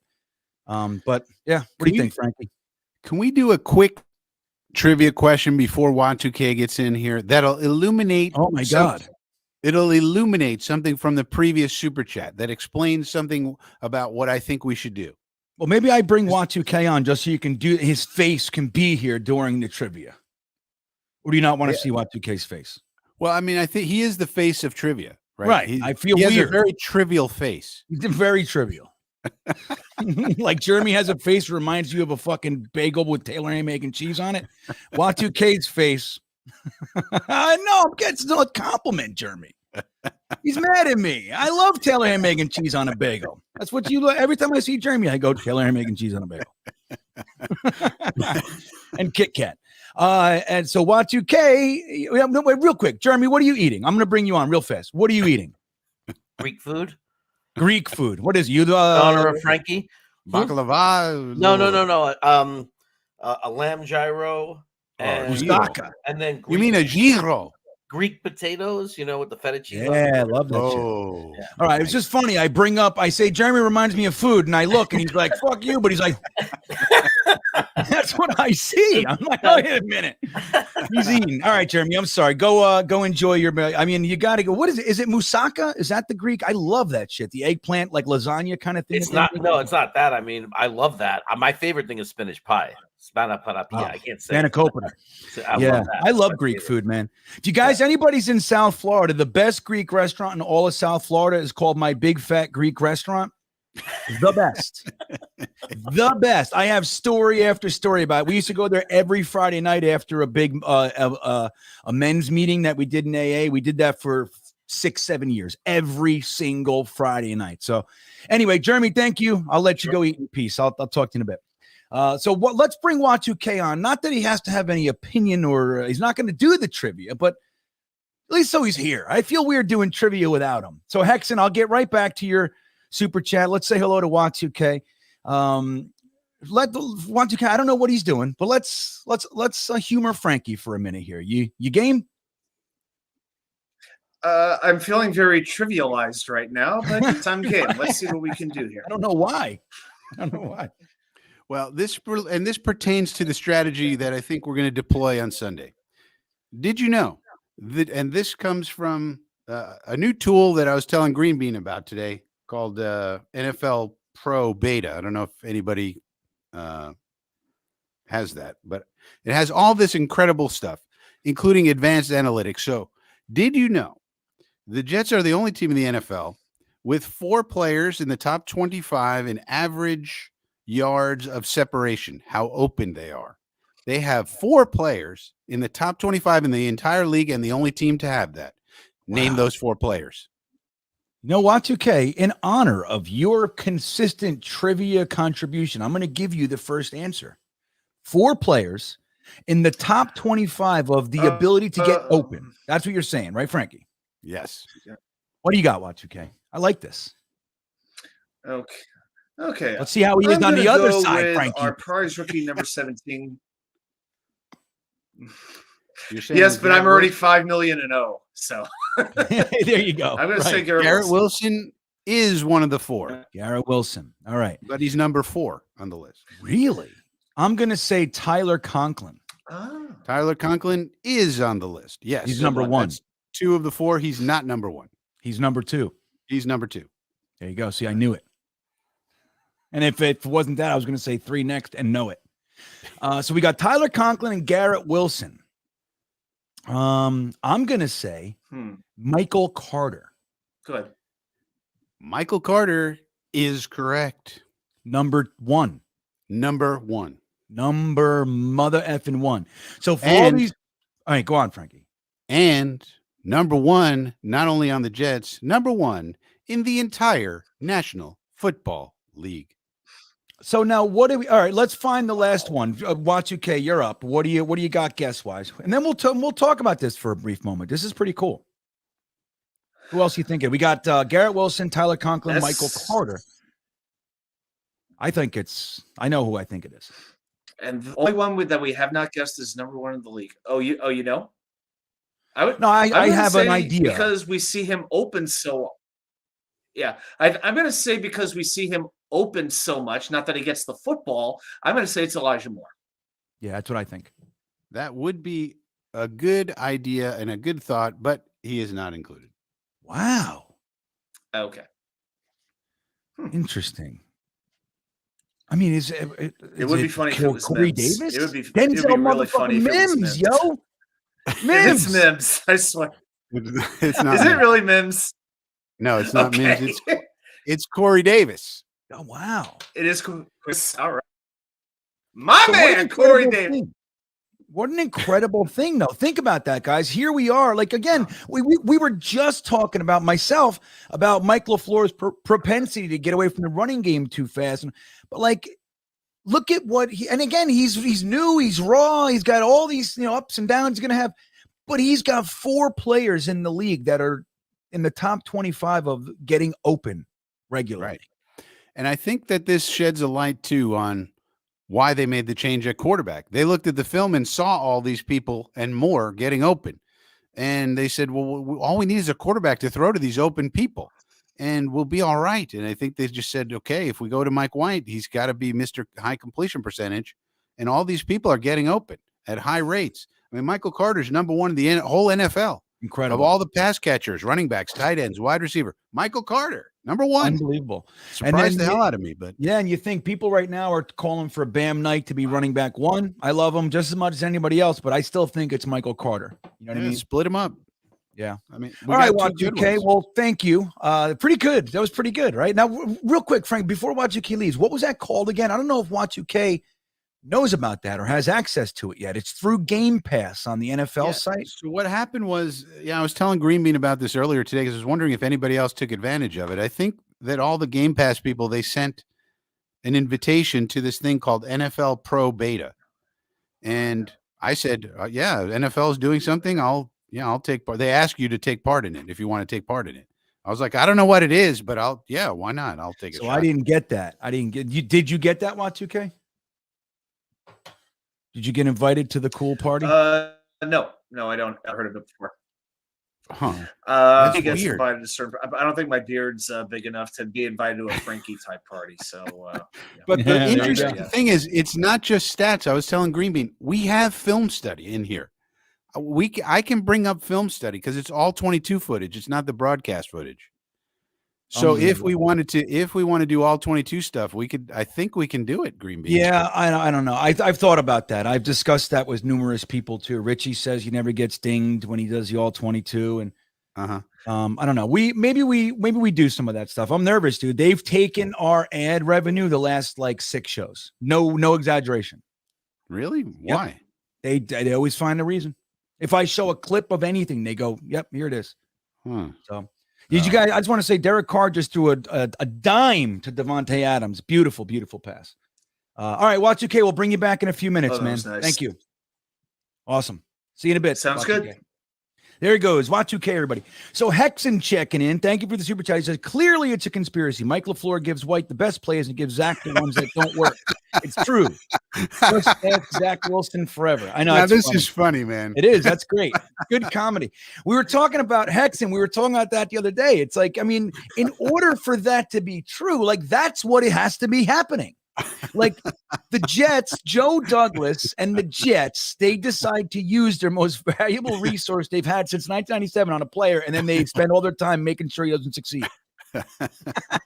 I mean, I have heard such crazy stuff. I've heard Zach Wilson's just not good at throwing screen passes. Imagine that. Yeah, that's all. Hey, this guy is not good at. So what? He can't throw a screen pass. Big deal. We just don't throw screen passes. Yeah. Hello. Then you can't be our quarterback. I'm sorry. Yeah, because guess what? You got to be able to do that. Yeah, you have to. This is the NFL. This isn't JV in high school for the 10th grade. Yeah, right. This isn't the XFL. Maybe the XFL would want you with that. Yeah, yeah, right. We're the team that doesn't throw screen passes. Why? Because you can't do it. That's right. You can't do it. Let's see who's next here. That was good, Hexen. That's good. funny. That was a good one. Pooch guy checking in. Not that I want to put it in the universe, but RS has to take it on the chin. Robert Saleh, I imagine, for not putting Mike White in the second half of New England. I agree. I mean, look, they did have him put his helmet on in the first New England game. Don't know why. Remember, so that game, remember, Frankie, they did a couple weird moves, which was they elevated Strevler and then didn't make him active. Yeah. We were all excited about the Strevler package. Then they also demoted Joe Flacco and raised Mike White from 3 to 2, quarterback 3 to 2. And it was like, all right, well, why? What are we doing here? And then when Zach was he's throwing the picks and everything in the fourth quarter, they had Mike White put his helmet on and stand on the sideline. Maybe we're like, Mike, come here, just put your helmet on and stare at Zach. We got to make him think that you're coming in. I don't know. But I agree, man. I think, look, you got to commend Robert Saleh. Like Frankie said, this is not an easy thing to do, especially in this neighborhood, to bench Zach Wilson, whatever the reason. The idea of benching him and then being able to come back from it mid-game, and then if Mike White came in and won, I think the optics, there's just too much swirling around, you know what I mean, to be able to make that decision. He seems like a calculated guy. He's not, Derek Carr with the interception in the end zone. Not so good. Bad one. That was ugly. Shouldn't have thrown it. Yeah. I mean, but I agree. I think, as Robert Saleh gets more comfortable, like more, he's an NFL coach for longer. Hopefully we have this guy for 10 years. You know what I mean? Wouldn't it be nice to like have a regime for a decade, and that includes some of the players like Quinnen Williams is a Jet for his whole career. Garrett Wilson is a Jet for his whole career. You know what I mean? Those kinds of Breece Hall, AVT. These guys are Jets. Like we have a core of guys. They are the Jets. And we have a staff.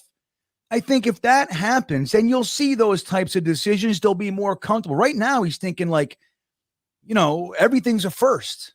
Like, oh shit, can I really do that? What happens if I do that? I'll just stop. We're going to win the game right with these guys. You know what I mean?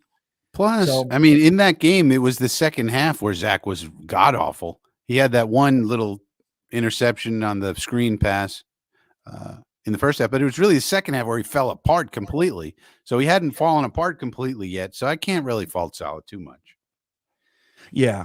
Harlan feels bad for me, Frankie says, I can't believe we never saw Namath play. He was good. He was good. We saw Chad Pennington. We saw Kenny O'Brien. Damn straight. Vinny Testaverde have the greatest year. Well, we should ask this question of the historian named GreenBean. Was the Vinny Testaverde year, his one great year, his whole career? He had a 20-year career. One was amazing. The rest were terrible. Yeah. Weird career. Was that one year?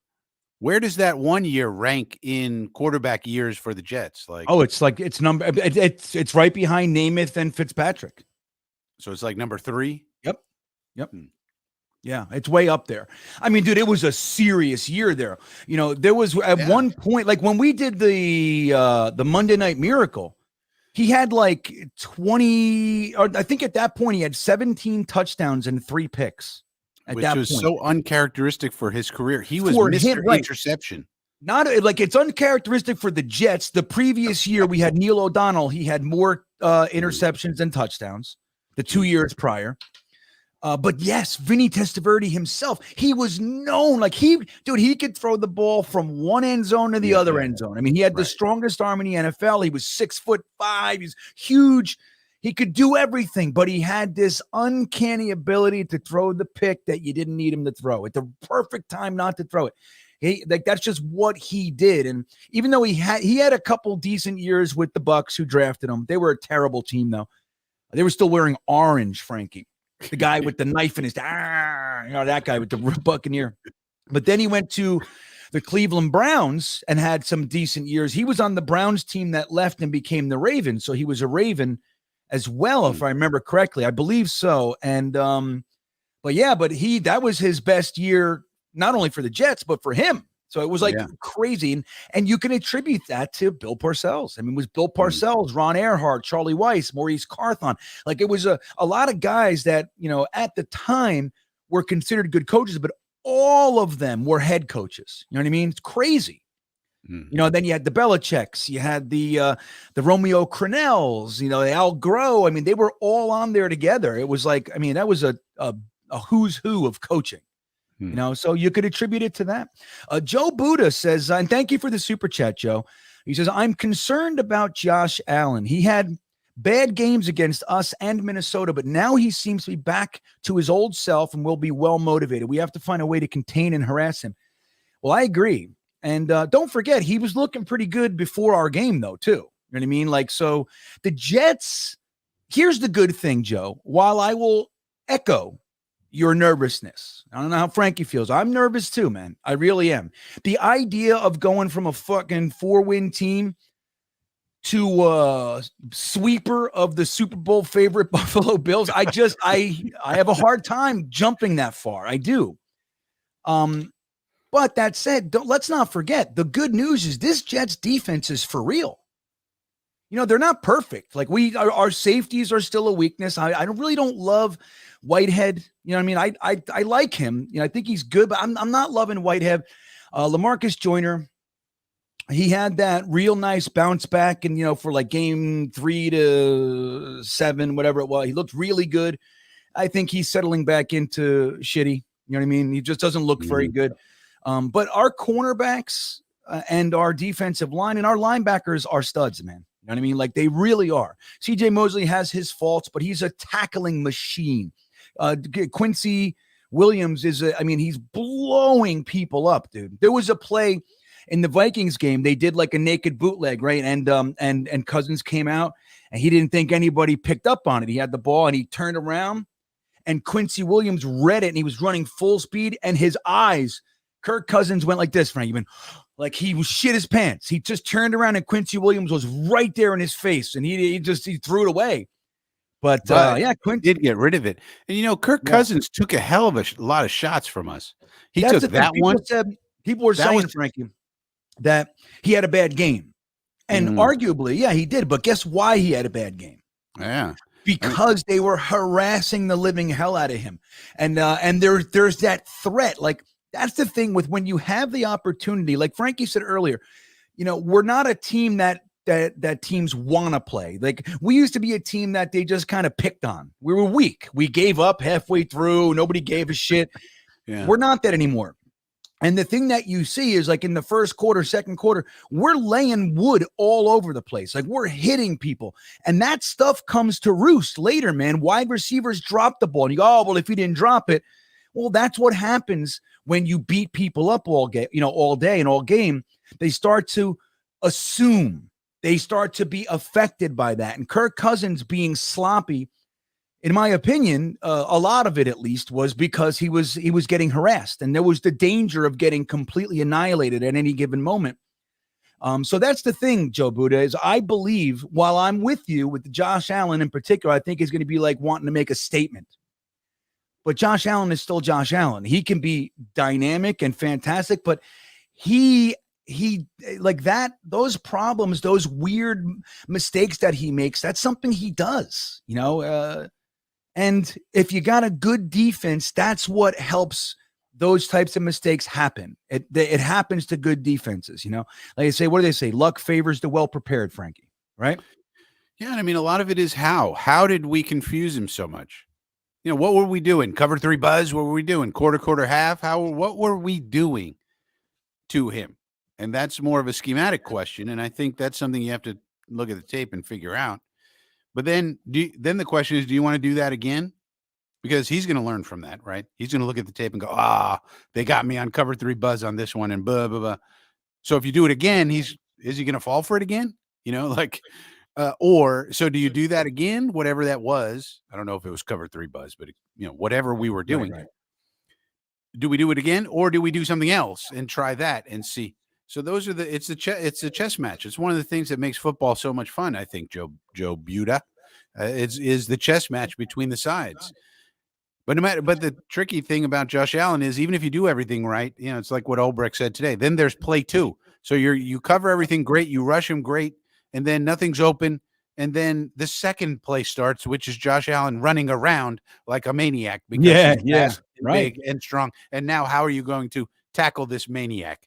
Yeah. So I mean, look, it's hard. That's what makes him elite. I mean, he's an elite player. I mean, come on. Right. There's no way to not be concerned about him, in my opinion. I mean, he's a stud. And in addition to that, he's got studs all around him. You know what I mean? Yeah. So, we got to bring our A game. But again, I mean, the good news, and we can't predict what we're going to see. The good news is that this team, this year, they're coming out and they're playing their asses off, right? Like that's not necessarily a New York Jets trait the last few years. Since Rex, really, Bowles, I mean, 2015 again, it was like the anomalous year in the middle there. But for, generally speaking, we're a team that's been soft. This team is playing their asses off and there's talent all over it. So that, with that being factual, we can compete with them. And if we kind of, play well, play to our potential, we can win this game. And I believe that. And, I think the other side of the coin that they're going to be motivated and want revenge. The other side to that is they remember like these guys beat us. You know what I mean? Like they could be like, we can't lose to the Jets again. And there's this nervous part that comes to it. Very similar to like how Zach did with the Patriots. Whatever, they didn't do anything special. He just freaked out. You know what I mean? And, and we saw that with Sammy and whatever. It's like, there's that side of it. Like these guys remember Quinnen Williams beat me, the guard. Quinnen Williams ran me over all game. Like, oh shit.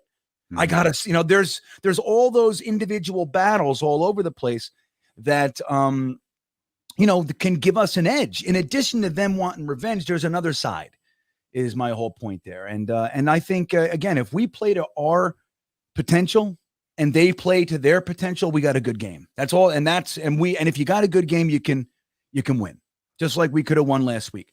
And also, how are they going to contain Mike White? You got to ask that question. How are they going to contain Mike effing White? What about that?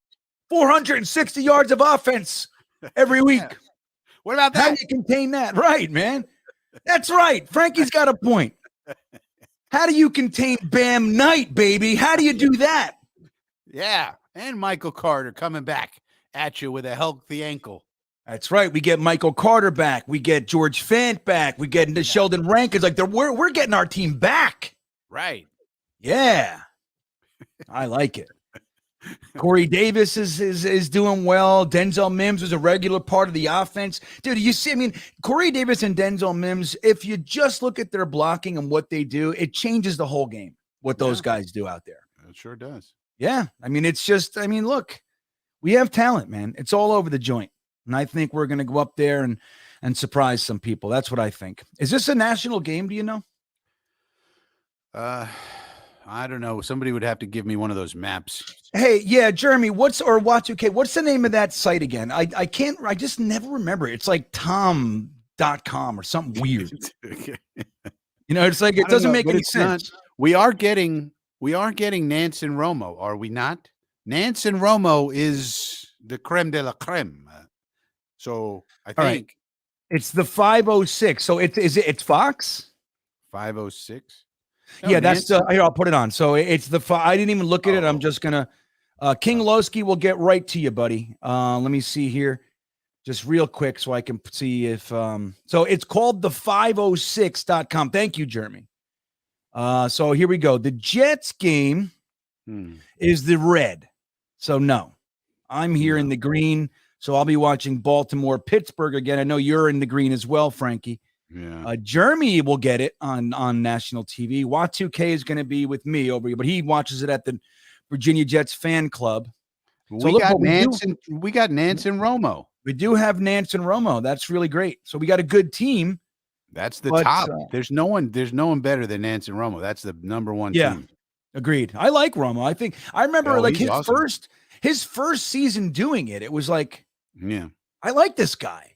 He Remember, I actually think would it tell it. Well, he would tell you the Yeah. football-y stuff. That's right. And he would predict the plays. He'd go, okay, now that you did this, you're going to Yeah, see. right. Look what they're doing. You're going to see this play. And then Yeah. they would do it.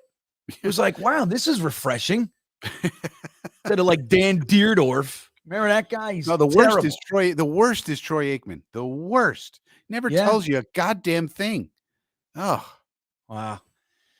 All right, let's get to King Lowski. Thanks for hanging around, King Lowski.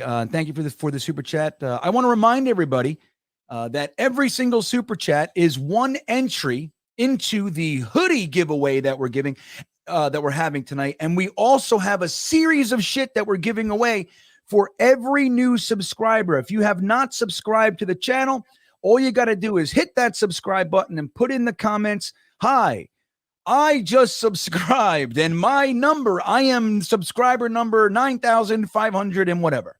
If you put that there, we're going to include you in the t-shirt giveaway. And we have all kinds of cards. I think Jeremy's giving away an egg beater, all kinds of fun stuff. He's got a bunch of shit laying around the house, old sneakers, stuff like that. We're going to give it all to you. And we appreciate your support, guys. Again, I'm not sure if you guys remember this, but I am trying to get to 10,000 by my 2-year anniversary. 10,000 subs, Frankie, in complete honesty. And I've talked about this with Matt and Ryan in the beginning, and I said, if I could just get to like 5,000 subs and have just like a nice, like just a strong channel. I just want like 5,000 subs in 2 years. I'll be totally happy. Now that I'm almost at 10,000, I'm miserable. So it's just like I can never be happy. Just like the guys with the offense, I'm doubling that. And I'm like, I got to get more and more. But I just never thought that I'd be here. So I'm really, truly grateful for all you guys and the support. But I really want to hit this milestone. I really want to try to do it. We're like 500 away. That's all we are, 500 away, and we can do it. So King Lowski, you're now entered into the mix. And thank you for being here, buddy. He says, I think we are focused on the wrong thing. We beat Buffalo by running the ball.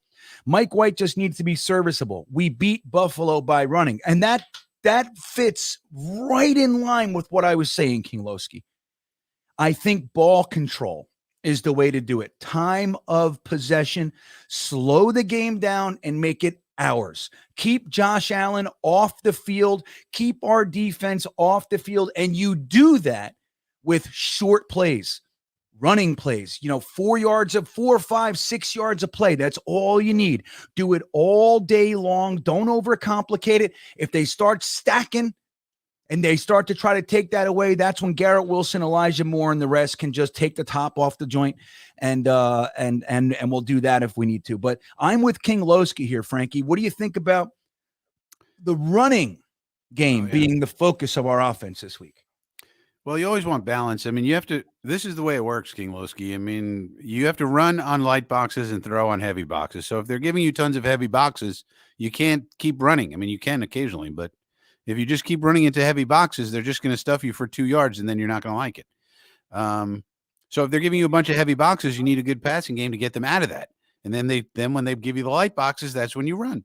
So that's why every team wants balance. You don't want to be heavy. Now, some teams are crazy, like the Titans and the Ravens. They're crazy run teams, and they do all sorts of things to get their run game going, like 13 personnel and having 13 personnel plus a fullback. Well, that would be 23 personnel.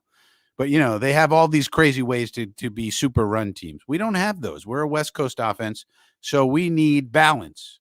We need balance in case they're loading the box against the run. We need to be able to throw. If they're in a light box, we need to be able to run. Balance is the key. And then you want to have it be at the end of the game that we have a lot of running because we're up by a lot. You want to get up in the score and then run and then, bleed the clock. That's what you really want. Yeah, and look, we saw it last time against them in the fourth quarter, dude. We literally stole the fourth quarter from them by running the ball. Yeah, Largely. if the play keeps working, you keep doing it. right? Yeah, dude. I And mean, it was basically the same blocking scheme. It was that yep, trap block, I think it was, or yep, was it pin and yep. pull, It something like was a that. trap block sending Uzoma in and having the Yeah. guard pull. It was like it was. I mean, it was literally the same exact play 3 times in a row. But we were Yeah. using James Robinson, so his ability to pound it. I don't really love what they're doing with James Robinson. I mean, I don't know that. I don't know. Maybe he's Yeah, injured. like I why don't know. can't this is? I had the same thought, Greenbean. He should be our short yardage back at the very least. Right? Why not? If you're Bring afraid him of in. him getting the damn yards and getting the 5th round pick, then what are we doing here? You know what I mean? What is I don't this? think that's the thing. I think they just think Zonovan Knight has the juice, and MC2 has young MC has the juice. Okay, but we need a short yardage back. What about He's a guy who got just pound it in juice. there and get you a yard? You know, he could do that. Yeah, yeah. I mean, look, and I'm psyched about Bam Knight too, but I agree. Like just like we talked about before, like on the goal line, short yardage, dude. James Robinson, man, Yeah, that's what he does, he's more and he can experienced. pop that open and break it open. He has that ability too. Yeah, we'll see. All right, let's see what we got here. So this is a fun stream. You know, we got Buffalo Jetsfan checking in. What's up, buddy? Thanks for hanging out with us, and thank you for the super chat. He says, 3rd down defense has to be sharp early. Bryce Huff, better than Spencer Brown, or greater than. Big mismatch. Huff trounced him last time. Yeah, I agree, man. I mean, that's one of the things, Buffalo, that we've seen. Like, when this defense suffers, it's when we cannot get off the field on 3rd and then ultimately even 4th downs. Like, we saw the Vikings started to bring back that trend that just tortured us all last year. It was like 3rd and 5 or 3rd and 3, and they wouldn't get it. And they go, yeah, well, they're not going to stop us twice. It's just they're not good enough to do that. So they would do that. And the Vikings started doing that a little bit, and they had some success. So I'm with you, man. If we come out on 3rd downs, whether it's 3rd and 6 or 3rd and 1, and we can stop them early, that sets the tone for the rest of the game, in my opinion. We have to be able to get off the field. And something like, I saw a lot of people talking, Buffalo, about the defense sucked last week. And I don't agree in the first half. I mean, the defense came out and gave us 2 3-and-outs to start the game. I mean, it was just a shame that for whatever reason, the offense couldn't click yet. And don't forget that the defense was given we had the interception, so they were given terrible field position. I mean, they started their drive in field goal range and they held them. So I think it's really important, like Buffalo said, to just come out aggressive, come out strong, lay the pops. Like you said, if you have mismatches, exploit the living hell out of them, and let's get this game going the right way. I don't want to see us do the same thing, like go into the half 23-6 and have to play catch up. I don't want to do that again. And we've done that too many times this year. I'd rather go in, and if we can't get a lead, at least not be behind. Do you agree, Frankie? What do you think about what Buffalo's saying here? Bryce Huff versus Spencer Brown in particular. Well, it's an interesting matchup to pick. Spencer Brown is 6'9", and Bryce Huff is rather small for a defensive end. So Huff has the advantage quickness-wise. He's very quick, of course. But all Spencer Brown has to do is like push him up the aisle, and that opens up a running lane for Josh Allen. So, it'll be interesting to see how we scheme up the defensive line. It's very tricky to deal with Josh Allen because even if you get to him, you better bring him down. He's hard to bring down. So, yeah, Bryce Huff is very quick. Spencer Brown is very large, 6'9". So, he's got the advantage there. But then Spencer Brown has long arms and can push him, up the, what do they call it, up the aisle. That's a face mask. So I mean, it's more about our defensive line in totality, what we're doing. Are we doing any 3x1s? Are we doing any stunts, tricks, games? What are we doing? What's going on? So we'll see. But you got to pressure the quarterback every game. That's for sure. Yeah, I agree. And look, Bryce Huff, last time in that last drive, the last series, let's call it, in the previous game against the Buffalo Bills, Bryce Huff was on the field for the 3 plays. They held him egregiously. Oh. And the one they didn't, he got that strip sack. Yeah. I mean, he was dominating. So I agree, man. Like let the Wolves loose Take the chains off and let him go. Let Michael Clemens and Bryce Huff and I haven't seen Jermaine Johnson the last couple weeks. So I almost forgot that he's on the team. I don't know what's going on with him. He hasn't been. But this will be a big game for him, right? He's the type of guy that this is the game for him. Yeah, like this is one of the reasons. Yeah, this is one of the reasons we got him to chase Josh Allen around. So. Yeah. Well, look, it's funny. Thomas Cahill checking in, Frankie. Thank you, Thomas. He said Frankie brought this up before the stream. We were chit-chatting. He says, guys, off topic, but I want Anthony Richardson at quarterback. Frankie, you're a big Anthony Richardson fan. So what do you think about maybe using our draft pick for him? What are your thoughts on Anthony Richardson? I love the traits and I love the talent. And that's a guy who people are going to look at and say, there's the next Jalen Hurts. That's what they're going to say. And he could be. Only problem is it might take him till 2024, 2025 to be willing to wait. He's a developmental guy. He has all the traits you want. He has a gun for an arm. He's big, he's strong, he's tall, he's fast, like Jalen Hurts. He can run like the wind. So you look at the traits and you go, wow, this guy is amazing. But he hasn't been accurate. He hasn't been a quarterback for that long, so he doesn't have that much experience. He's not that accurate right now. So he's developmental. So the question is, do you want to develop a guy for 2-3 years like it took Jalen Hurts 3 years to get to where he is now? Same thing with Josh Allen. Same thing with, a lot of times that's what it takes with these traitsy guys. But he's another one. And that's what people say. They're going to say, there's Jalen Hurts. You know what I like about this? Here's the kind of quarterbacks I like. I like guys that have all sorts of flaws and stuff. that you got to work out. Like if you can just work out all these flaws, they're going to be good. That's my kind of guy. That's what I want. I like a smart quarterback. Can I get a quarterback who can hit an open receiver? Can I get it? Yeah. That's all I really want. Look at that. Keelan Cole just dropped the punt. I made good old Keelan Cole. You wonder where these we had Keelan Cole starting for us last year, ladies and gentlemen. Yeah, as a reminder. I can't believe Berrios dropped that damn touchdown, Frankie. I'm still hurting. Like I can't. Like obviously, look, we had the Garrett Wilson step out of bounds. You had the Elijah Moore can't get his feet in bounds. You had the fingertip miss. Garrett Wilson on the right side. I mean, we had so many near misses, but the one you just don't expect to see. Berrios, like I've said this in a couple videos this week. It's like he's not the biggest, he's not the fastest, he's not the strongest, he's not the best on our team, but he is among the most reliable. Yeah. And the fact that it was him. And look, the pass was behind him. Mike White was throwing passes a little bit behind everybody consistently all day. He was doing all day. It's one of the bugaboos I had with him in that game. Yeah. But I mean, it's better than 10 feet over their head, but still. Significantly. Yeah, significantly. I guess we're getting closer to the strike zone. Yeah, we're getting there. Some reason the Jets receivers, namely Corey Davis in particular, they wear like a really hard plate. Like it's the hardest in the league. So when the ball hits it, it flies in the air. Yeah, I don't know what with Corey Davis. They should like look at it. Give me your damn shoulder pads. What is he wearing? Oh, it's my metal plate. It's my chainmail shoulder pads. My mithril. I don't know, Thomas. I look. One is admittedly I'm really refraining from digging into anybody too deep right now, which is nice. It feels weird, but I don't know. I don't think we're going to be drafting a quarterback high. I just don't. Whether it's Zach, Mike White, even if we bring in a Minshew or we have, Derek Carr breaks free or whatever. Because look, if the Raiders are up there and they can pick a quarterback, Josh McDaniels is going to want one. I'm just telling you.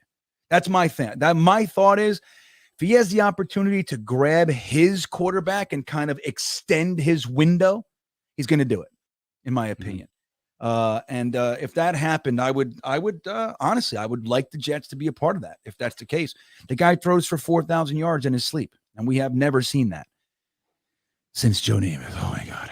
Franzman checking in. Love your channel, GreenBean. Keep it up. Go Jets. Well, thank you, Franzman. Hans and Franzman. Remember that, Frankie? I'm Hans and Franz. Hear me now, believe me later. Mm-hmm.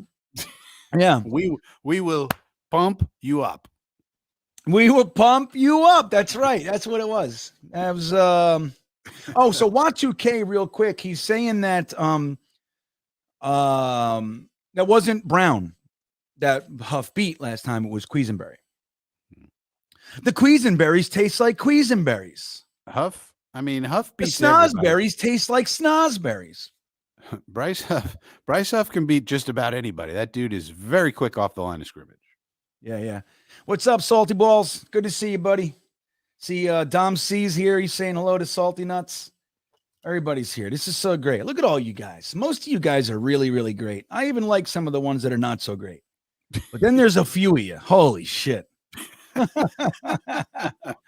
Mike B. Hi-Ho Jets fan checking in. Do you think the Bills will be blitzing early and often to rattle Mike White?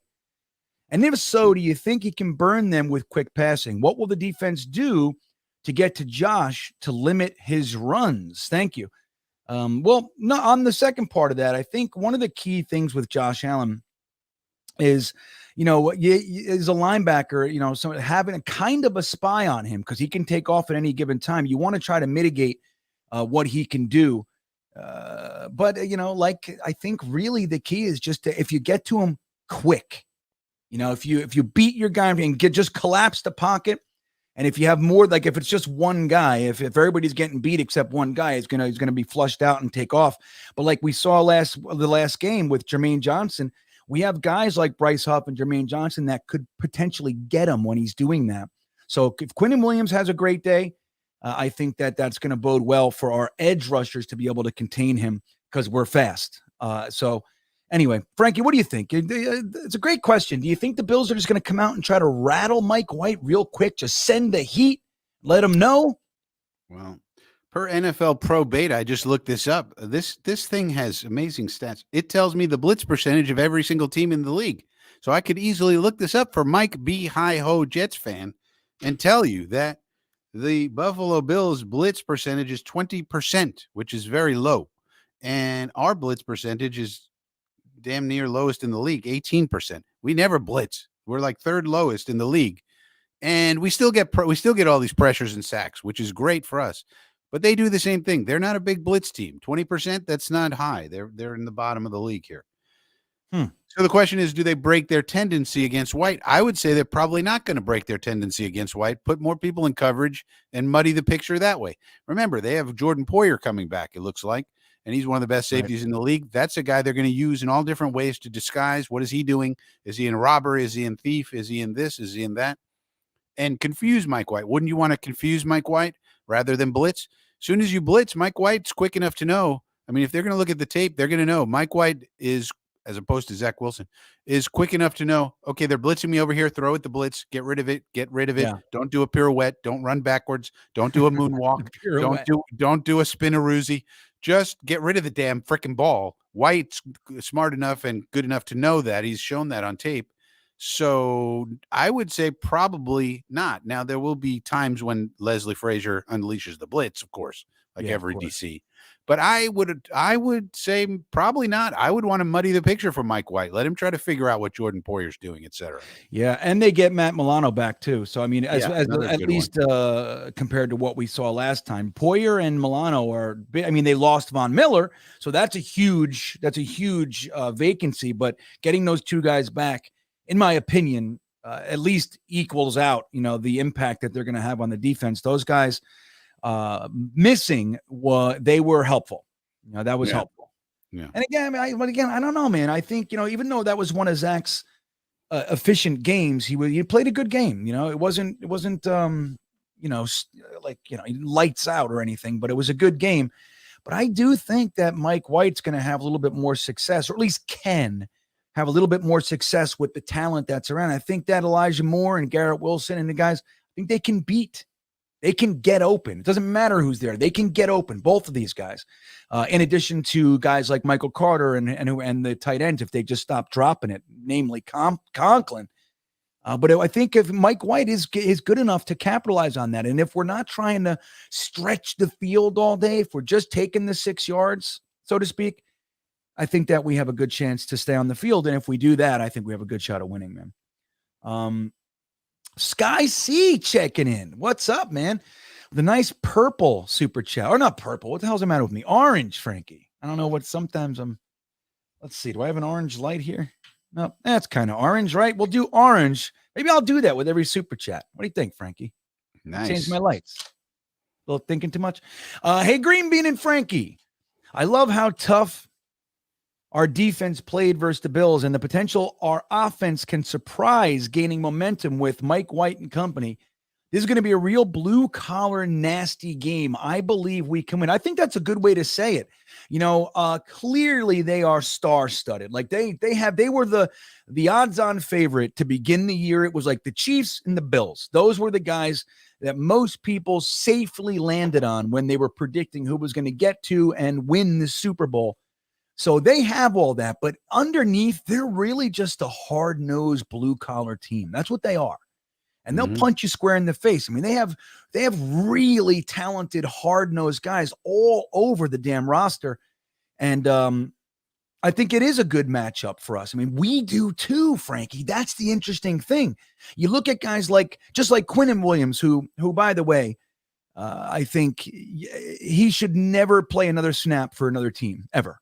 All right. He should be priority. He should be a long-term Jet. That's what he should be. He's the centerpiece of the whole damn team, in my opinion. He's cute as a button. I love him. You know what I mean? I just love Quinn Williams. And I think that when he gets going, and he did last game, and he's done that quite a few times. I think the more, the bigger the stage, the better Quinnen is. You know what I mean? That's kind of who he is. He's a true star. And I think, guys like Quinnen Williams, if we can get him going in this game, I think it's going to really bode well for our ability to stop their offense. I mean, Josh Allen, again, as talented and how deadly he can be both in the air and with his legs. If you rattle him, if you get to him, he makes mistakes. And I think that's where you want to get him. You want to get him feeling like he has to take the game over. And when he does that, he has that propensity, man, to make some mistakes. What do you think, man? You proud of our defense and how well we played? You think we can replicate the performance defensively, Frankie? I would hope so. I don't see why we couldn't. We're getting Rankins back. That's huge. Also, Sky C, I got your super chat for my last live stream. It came in late. I remember I saw you as it was ending. So hit me up on Sky C. Who's that? So I'm just kidding. Sky C from last Sunday. So if you want to come back on Sunday, Sky C, I know I didn't get to respond to it. I apologize about that. If you want to come back this Sunday, you get a freebie. Whatever that means, for whatever you want to ask on Sunday. I don't see why it's going to be tough. I mean, they have a really good offense and they have a really good defense. So let's not pretend like we're going to, kill them. We're not. It's going to be tough. Josh Allen's always tough. He's hard. He will outlast you.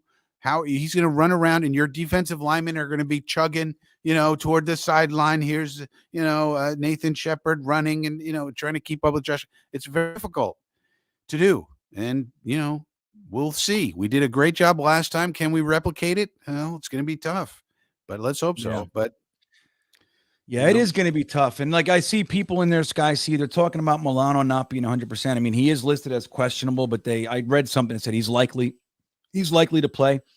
And don't forget the Jets have the flu. Yeah. Right now. So we have all kinds of I don't understand. How does Michael Clemens have the flu? Shouldn't the flu Michael Clemens? Yeah, I know. He could just say no. You're not allowed. You're not allowed here. But yeah, I mean, we have a lot of guys with the flu right now. So I mean, hopefully all of those guys can play. And in addition, dude, the flu knocks the shit out of you. So even if you're back, you might not be back, Yeah. And that look, football's a game of inches and seconds. We know that, millimeters even. And if you're that millimeter slow, reaction time, step, whatever it might be, that can make all the difference. So I'm nervous, man. I have to be honest. I'm pretty nervous about this game. Oh, sex trash. Sex is in here. We don't like sex, everybody. No sex. Not for this live stream. No. That's a different live stream, buddy. That's right. I forgot to do the thing. I got to do the thing, Frank. You know the thing, Frankie? Thank you, Jets Chaos. Do you know who leads the league in blitz percentage? Take a guess. It's very interesting. The Dolphins. Nope. No, who? The Rams? Think about it. This is a trivia question. Name the team that leads the league in blitz percentage. Everybody. I thought it would be Miami. I was confident in that answer. Miami's- Think about. He says, Miami's- think about it. Think about it. Think about it. Thinking about it. The Chiefs. Nope. Not even close. Not even close. Dallas Cowboys, of course. Nope. The Patriots. No? No. All right, I have enough. Any guesses? Who leads the league in the Bears? New York Sports Wicker Media says. Nope. Not even close. The artist formerly known as Indie Jets. What's up, Jay? Good to see you. 49ers. Come on, Niners. man. What's wrong with you people? Why? What happened? That's a terrible guess.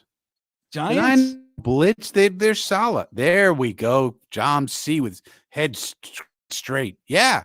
Wink Martindale. Come on, people. Wink Martindale loves to blitz, right?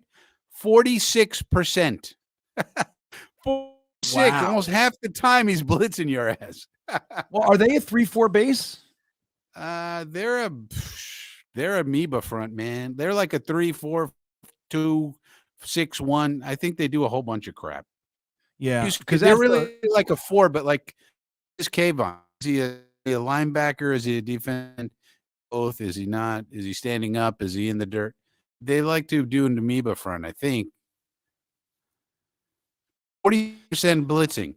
That's a lot of blitzing. Well, that's the whole thing. I mean, if they're a 3-4, I mean, generally speaking, when you're a 3-4, blitzing is the order of the day. You're always sending someone. You know what I mean? You're always sending someone. It's very, I mean, obviously you do 3 at sometimes, but a lot of the game you're sending a linebacker, a safety, a cornerback just to kind of round out. That was Rex Ryan. I mean, Rex Ryan, he was among the leaders every year with blitzing. So, all right, I'm going to change this setting. Now, Frankie, do you know about the, how come it's not letting me do it? You know about the customization when you can make it so those people can't get in? You know that? No. There's a setting where you can do it. Anyway, I don't know what's happening. It's not letting me do it. So, guys, we're having a contest right now. I'm going to bring on Wat2K for a little trivia. We're having a contest. We're going to give away all sorts of fun stuff at the end of the stream, and we're going to do it moving forward for the rest of the year. T-shirts, stickers, cards, all kinds of fun stuff. And all you have to do to be entered is to subscribe to the channel. If you have not subscribed to the channel yet, put your subscriber number, so what number sub you are. It tells you you are.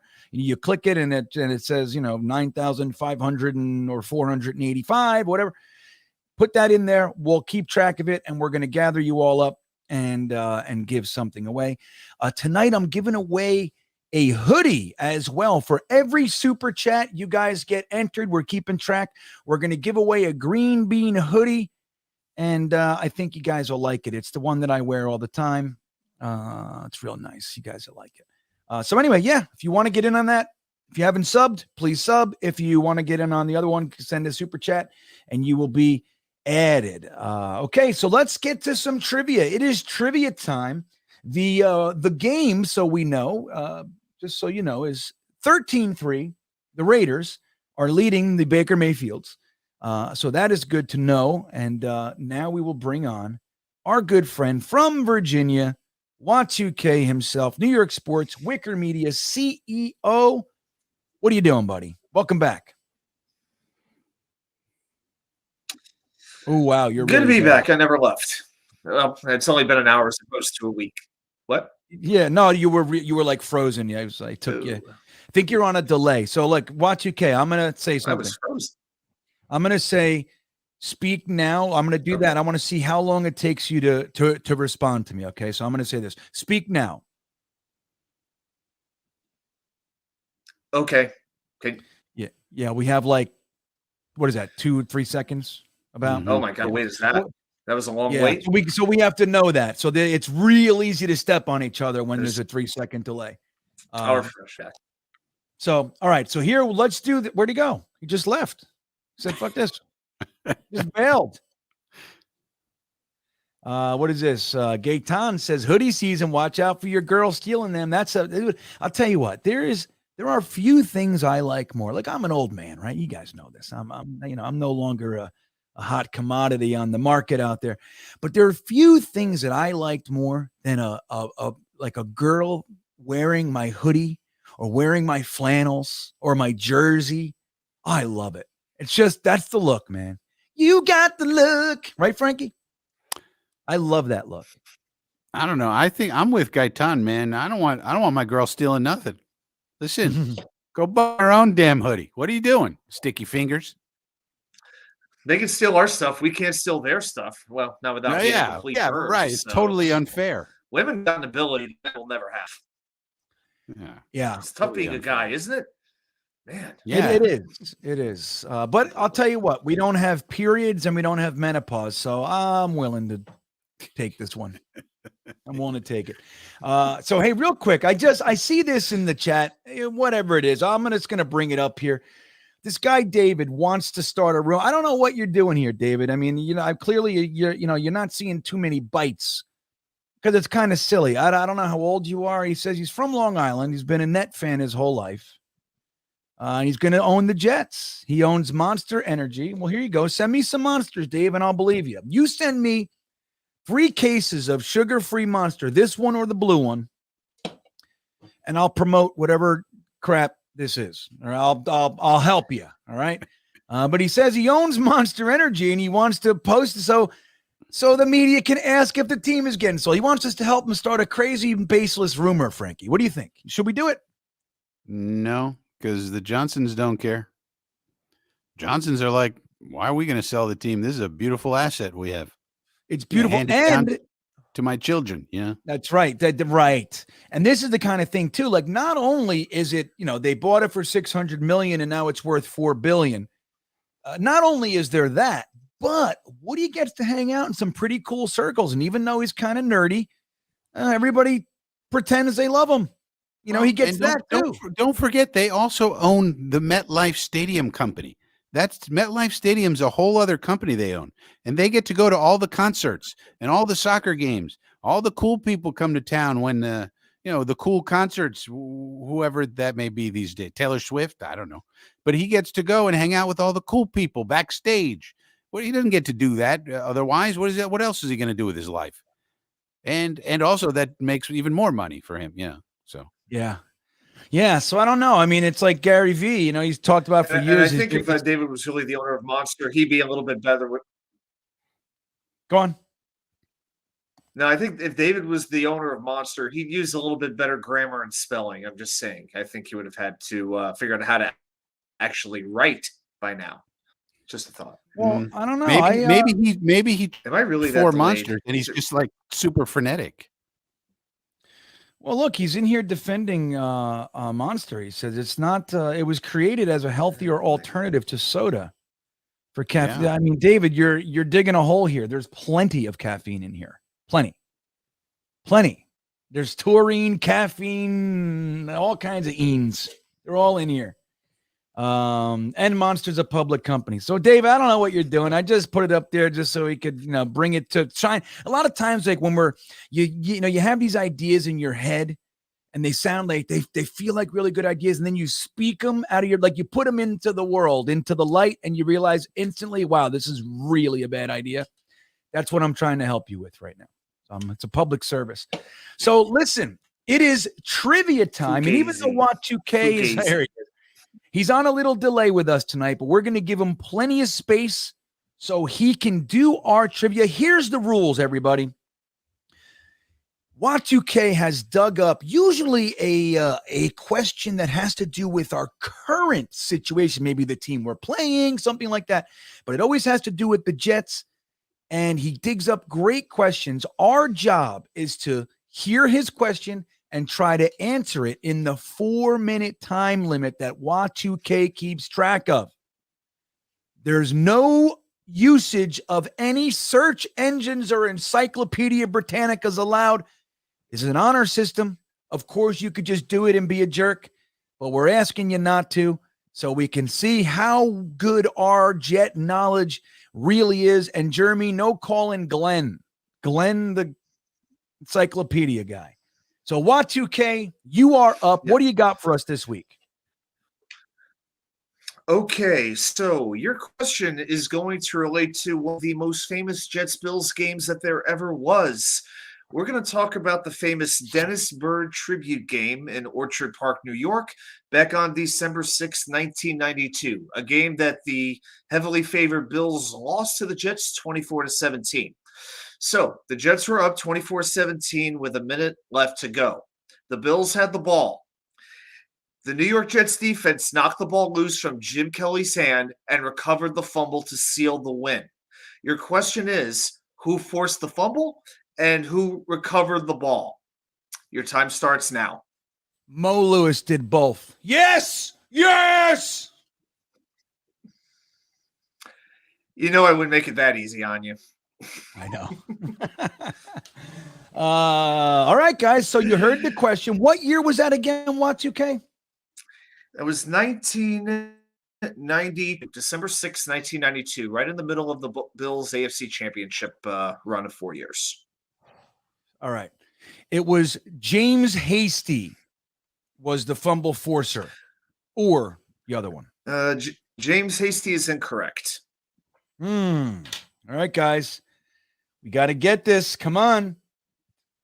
Eric McMillan and James Hasty. Jeremy's with me. Jeremy's just Eric McMillan, one of them? Eric McMillan is incorrect. Why is Jeremy telling me what are you writing in there? I'll run the show how I want to fucking run. Is Jeremy looking for Glenn? Kerry Rhodes and Jim Leonard. Exactly. And hey, Jim Leonard leaving Wisconsin after the season. He's announced his resignation. So it'll be interesting to see his next stop in the football world. Yeah, he just. I know what it's going to be. I know what it's going to be. What do you think it's going to be? Frankie? Defensive coordinator of your Green Bay Packers. They're in Wisconsin. They have a bad.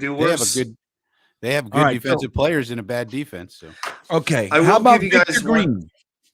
It is not Victor Green. I will give you one hint. It's only one player. The same player knocked it loose and also recovered the fumble. It's only one player. Okay, Mike DeVito. So it's Dennis Byrd. This was the Dennis Byrd tribute game after he got paralyzed. So, yeah, Byrd wasn't on the field, unfortunately, that day. So, Jeff Lageman. It is not Jeff Lageman. Marvin Washington. It is not Marvin Washington. Joe Kelly. It is not Joe Kelly. Bobby Houston. Did we even have a Joe Kelly? Yeah. It was not Houston, no. What about Coleman, the cornerback? No, it was not Coleman. Brian Washington. It is not Brian Washington. Ronnie Lott. It is not Ronnie Lott. Billy Buttercup. Yeah, Billy Buttercup. Yeah, I think we drafted him from Iowa State or something like that. Very good, Eddie. Yeah, Eddie. He also took a swing at Bobby Bandana. Let's see. Yeah, I mean, there's a lot of bad guesses in here. I got to be honest. Browning Nagel, that's a terrible guess. Obviously, Jets best Joe Namath, that's a terrible guess. I know it's jokes, but it's still terrible. Stud City, I'm sorry. I don't know why I'm lagging tonight. I apologize. I don't know why. What are you gonna? I know. What are you gonna do? John Abraham was drafted in 2000, so this is 1992. Marvin Jones was drafted in 94. Jet set for life. So, Aaron Glenn's a good guess, Jeremy. Aaron Glenn is incorrect, and you'll have 30 seconds left. We named every member of the 1992 New York Jets. Jesus. It's not Mercereau. Paul Freys. It is Phrase. What's that? I'm looking in the chat. No one's got it yet. I'm looking. It's not Freys. Ron Farrow. Kyle Clifton, good citizen. It is not Kyle Clifton. 5, 4, 3, 2, 1. Davis. And time is up. Is it Davis? It is not Davis, as the dating sites are back again. Goodbye. Thank you. We'll get rid of them right there. Barry McCockiner. That's a good one, City. No, it was so the correct answer was number 71 from Rutgers. He played 12 years in the NFL, 8 with the Raiders, his last 4 with the Jets. It was Bill Pickle. Bill Never heard of him. Pickell. Bill Pickell. Pickle. I like Bill Pickle. Yeah, wow. What a blast from the past. I haven't thought of Bill Pickell in a long time, Watu-K. Thank you.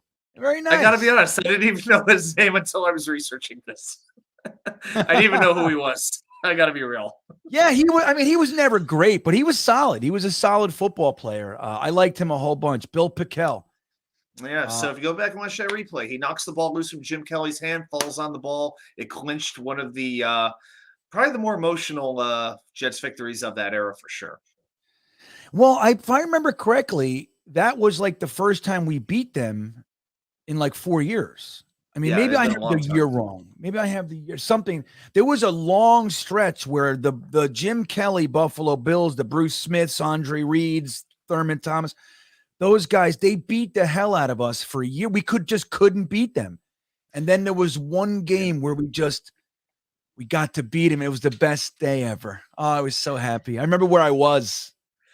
They had beat us. So, GreenBean, here's how bad it was, okay? We talk about some of these bad streaks.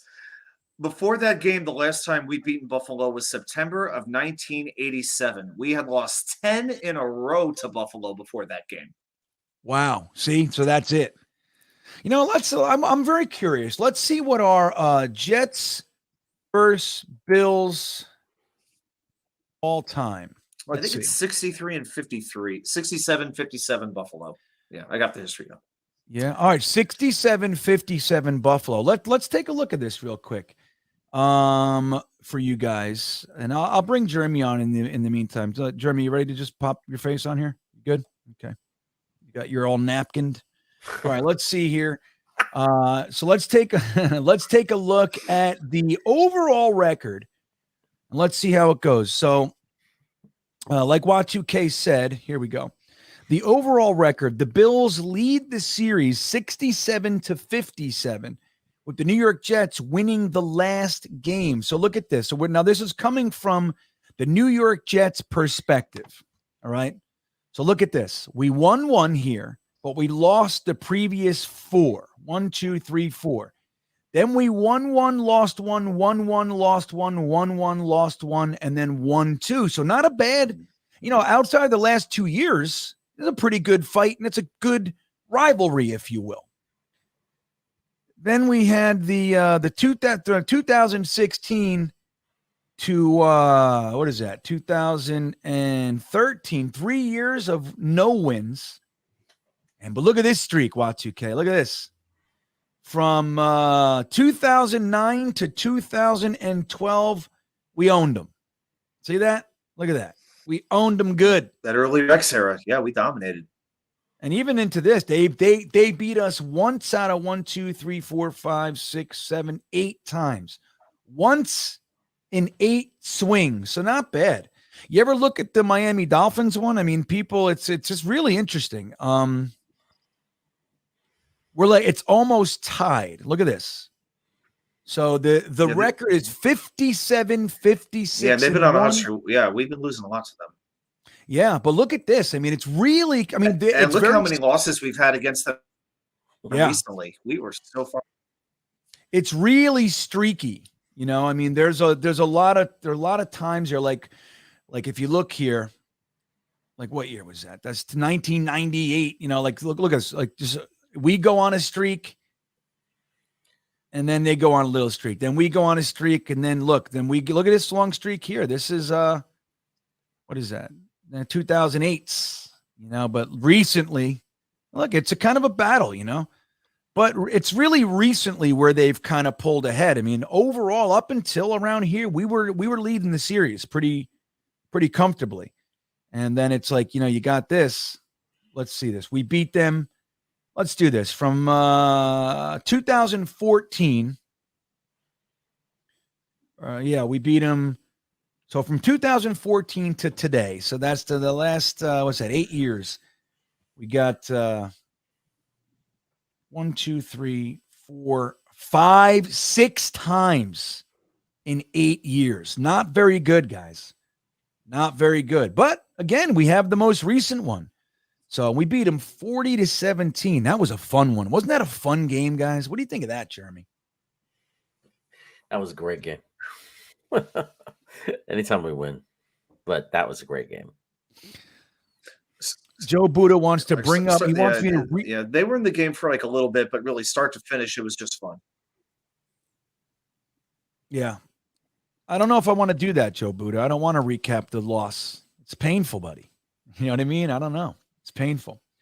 So okay, so we have a couple of contests that we're gonna do this. Now we're new to contests on this channel. We don't do it all the time, so we're gonna try to. Jeremy, you want to give away like a card or something? What do you want to do first? We could just kind of do a random, just to warm them up. Yeah, I mean, you said you had a lot of stuff. I don't want, Yeah, I don't know what you have. I got tons. I mean, it's what are people in the mood for? They want cards. You want a Star Wars toy? Let's just see the first reaction in the chat. Let's look. Like, do you want a Star Wars action figure? I'll grab it out of the box, random. Or we could do a pack of like 1994 football cards unopened, so you don't know who you're gonna get. Yeah, whatever you'd like. Something like that. Okay, I'm just waiting for someone in the chat to just make a pick. Well, Matthew said, "I am your father," so we'll go with the Star Wars action figure. There you go. There you go. Okay. Now, hey, but how are we going to do this one? How are we going to give? This is just a warm up giveaway. So how are we going to do this one, Jeremy? I don't know. I usually use Frankie. Everyone trusts him as far as the way to select. Like whoever it is, however we do it, Frankie's the one everybody trusts. Well, and knows they're going to get a fair shake. Well, I have here my actual drive charts from actual games. So, like, maybe he could pick a number from 1 to 50. How about this? We could do a random number generator, right? Okay. What do we do? And let's just do a number between 1 and 100 for this one. What do you think? That sounds nice. Well, you should stop sharing your screen before you do that, so people don't see it. I know, right? There you go.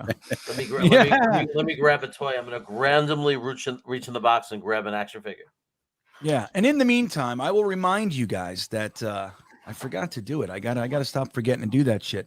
You can see behind me, I have some products here. It's funny. I remembered at the 9 o'clock hour too, and I don't know what happened, and we just skipped it. But I want to remind you guys about the holidays. Everybody, it is the holidays, and we talk a lot about gifts and Manscaped every week. We talk about Manscaped and everything.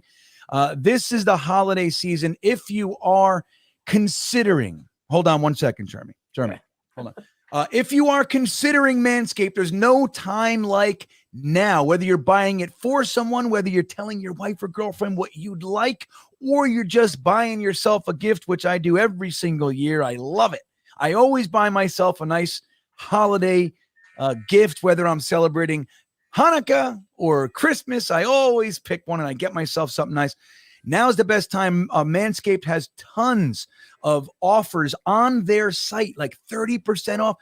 You use my promo code, which is GreenBean. You can tack that on top of whatever sales they're having, guys. And this is the time to do it. You're going to save more now than you would have all year going up to this point. Again, Jeremy's showing you the Lawnmower 4.0. I have it right here. The key, guys, is this, the flashlight. But there's other products. Look at the holding thing, too. I love it. You know what I mean? So neat. That's the charging port. It's so cool. Nice. But there are other products like the awesome cologne. Look at that. People don't talk about Manscaped cologne enough. And they have a whole beard. Oh, it's got a waft. It's beautiful. But they have the beard products coming out. We are going to be proud to show you them as soon as they arrive. I'm excited. Manscaped's beard line for GreenBean. Again, guys, the promo code and link to their website is in the chat.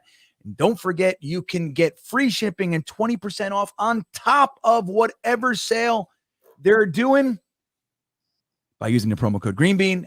Save yourself some money and get the best damn products in men's grooming, Manscaped. All right, there you go. All right, so let's do this. I have a random number. I'm going to put it in the private chat. Okay, there it is. Okay. I did it randomly with the random number generator. You guys see it? Now, all right. I stuck my hand in the box. I admittedly pulled out. The first thing I pulled out was a Deep Space Nine action figure, but we said Star Wars. So I went back in and pulled out Obi-Wan, the classic Obi-Wan from the original Star Wars that we all saw in 1976 or something. Now, let me ask you, is that a remake like toy or is that like from the 70s? No, I wish. This is from I wouldn't be giving it away. No, this is from 1994. They relaunched. Remember when they started relaunching them in the movie theaters? They relaunched all the toys. So it's like 1994. They're not worth tons of money. I mean, it's in the box untouched, which is nice. But the issue is that everybody bought them at the time, thinking they're going to be worth money. But Right. but it's still cool. Get shipped right to your house. All you got to do is give an address, and boom, you have Star Wars toys. All right, there you go. So I see people putting numbers in, but it has not started yet. We are going to start it right now. We have our random number. The first number I see right now, that's where it starts. It starts from Ronald Perry with the number 36. And I might as well tell you, that's wrong. That one didn't win. So no spamming and stuff like that, but you can guess numerous times. So it starts at Ronald Perry. And let's go down the line here. Let's see. My eye on it. Get Aunt Gina a 277s in hoodie row. for God's sakes. Wow. No, Really why would odd. I get Aunt Gina? She made me a Jets fan. 100. Anthony. She owes me a hoodie. I mean, she probably has a I'm legendary waiting for that collection of run. Here we hoodies. go. She does. She has awesome stuff. Yeah.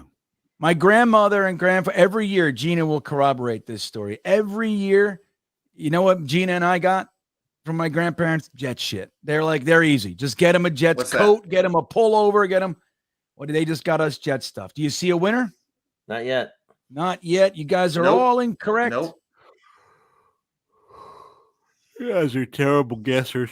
Yeah, you're all guessing. You're all choosing the wrong numbers, man. What's wrong with you? You got to improve your So guessing skill. Between Stetson 1 and 100. What do you do? Over. I still don't see it. Oh, it's Not going yet. fast. Oh, 1 in 100, right. 4,679. Very nice. All right, stop doing the. Oh, I see it. Got it. We All got gas- it. We got a winner. All I gas, see no it. gaze. All gas, no. All Yep. gas, no gaze. All gas, no There it gaze. is. Yep. All gas, no gaze wins. All gas, no gaze. You are the winner of the Obi-Wan Kenobi action figure. I'm going to say doll, but that's not great. So congratulations. So Jeremy, tell them how to get in contact with you. I'll put it in the chat. Like, if you don't know how to spell my name, it's just at Jeremy Cravat 2 at Twitter, or Jets Chaos at Jeremy Cravat 2 at Twitter. So I'm putting it in there now at Jeremy Cravat 2. Or if you search for Jets Chaos, you'll find me on Twitter. If you don't do Twitter, you could do Jeremy Cravat. Search for me on Instagram. And then the other way to do it is you could just simply contact me by going to my channel, find one of the videos. You know, a lot of them just have very little activity, not a lot of views. Just go into one of them and comment and tell me how to get a hold of you that way. I'm still at the point where I could use the comments of my videos on my channel to communicate. There you go. Look at this guy. David says, we own Manscaped. That's why you have the sponsor. You have no viewers. Ha ha ha ha. David, I don't even know if you know what you're talking about. That makes no sense. David, seek therapy. I know. Seek help. I mean, think about what you're doing right now. I don't think you want to have This so many is- monsters the in number you was while you're 64. manscaping. Just a thought. Right. Think about this. Like whatever happened in your life, everything, all of the memories, the school days, the sick days, the snow sledding, everything you've ever done led up to this. This is what you're doing. You're pretending to own Monster on a live stream about the Jets, and you're asking everybody. It's like, think about it, dude. It's crazy. It's ridiculous. All right. So, Jeremy, were we able to collect any subscribers? Did any of that happen? I didn't see it. I didn't see any of that. Not one of you guys subscribed tonight, it looks I like. think most of them just are subs, that watch and are in the chat, I guess. And that's what I was going to tell you. If you put the thing on where you had to be subbed to, well, I guess that would have made sense because then they would have had a sub to put something in the chat to tell you that they subbed. But I didn't notice any. It's hard because you get, literally hundreds of chat messages. They're constantly flying and popping up, so it's really hard to know 100% for sure. I kept scrolling up and down and looking, but I was managing the super chats as well. But we got a bunch of entries just because of the super chat. Yeah. But, Okay. Well, so all right. So that one didn't work. But a lot of you guys are already subs. So please understand, I'm grateful for you guys. I'm not asking you to unsub and sub and all that stuff. This is to try to get us over the hump.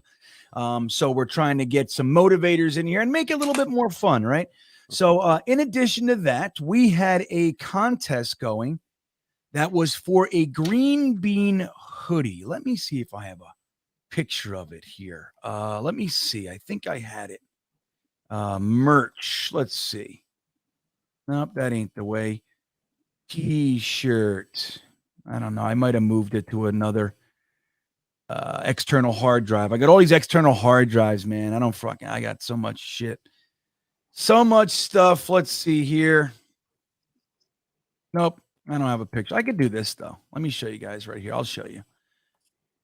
Here we go. I'm going to show you guys what the hoodie looks like, and this is what they're gonna win if my internet. Ooh. Ali is here. What's up, Ali? Hey, Ali. What's up, buddy? Let's see here. We're gonna have Ali on soon. Frankie, what do you think of that? Ali is always a good guest. He's very knowledgeable. Indeed. All right, so here's what the hoodie looks like, everybody. I'll get this just so I can show you. But remember, you can't have your girl be stealing the hoodies. That's right. So here it is. It's a great hoodie. I wear mine all the time. I actually love it. It's beautiful. So there it is. See? Do we want to remind people what it stands for? This is World War Green Bean Day. That's what it means. Really? No, it means what would Green Bean do? So when you're wondering, when you're trying to make a decision, if you just apply that, you're going to make the right decision 9 times out of 10.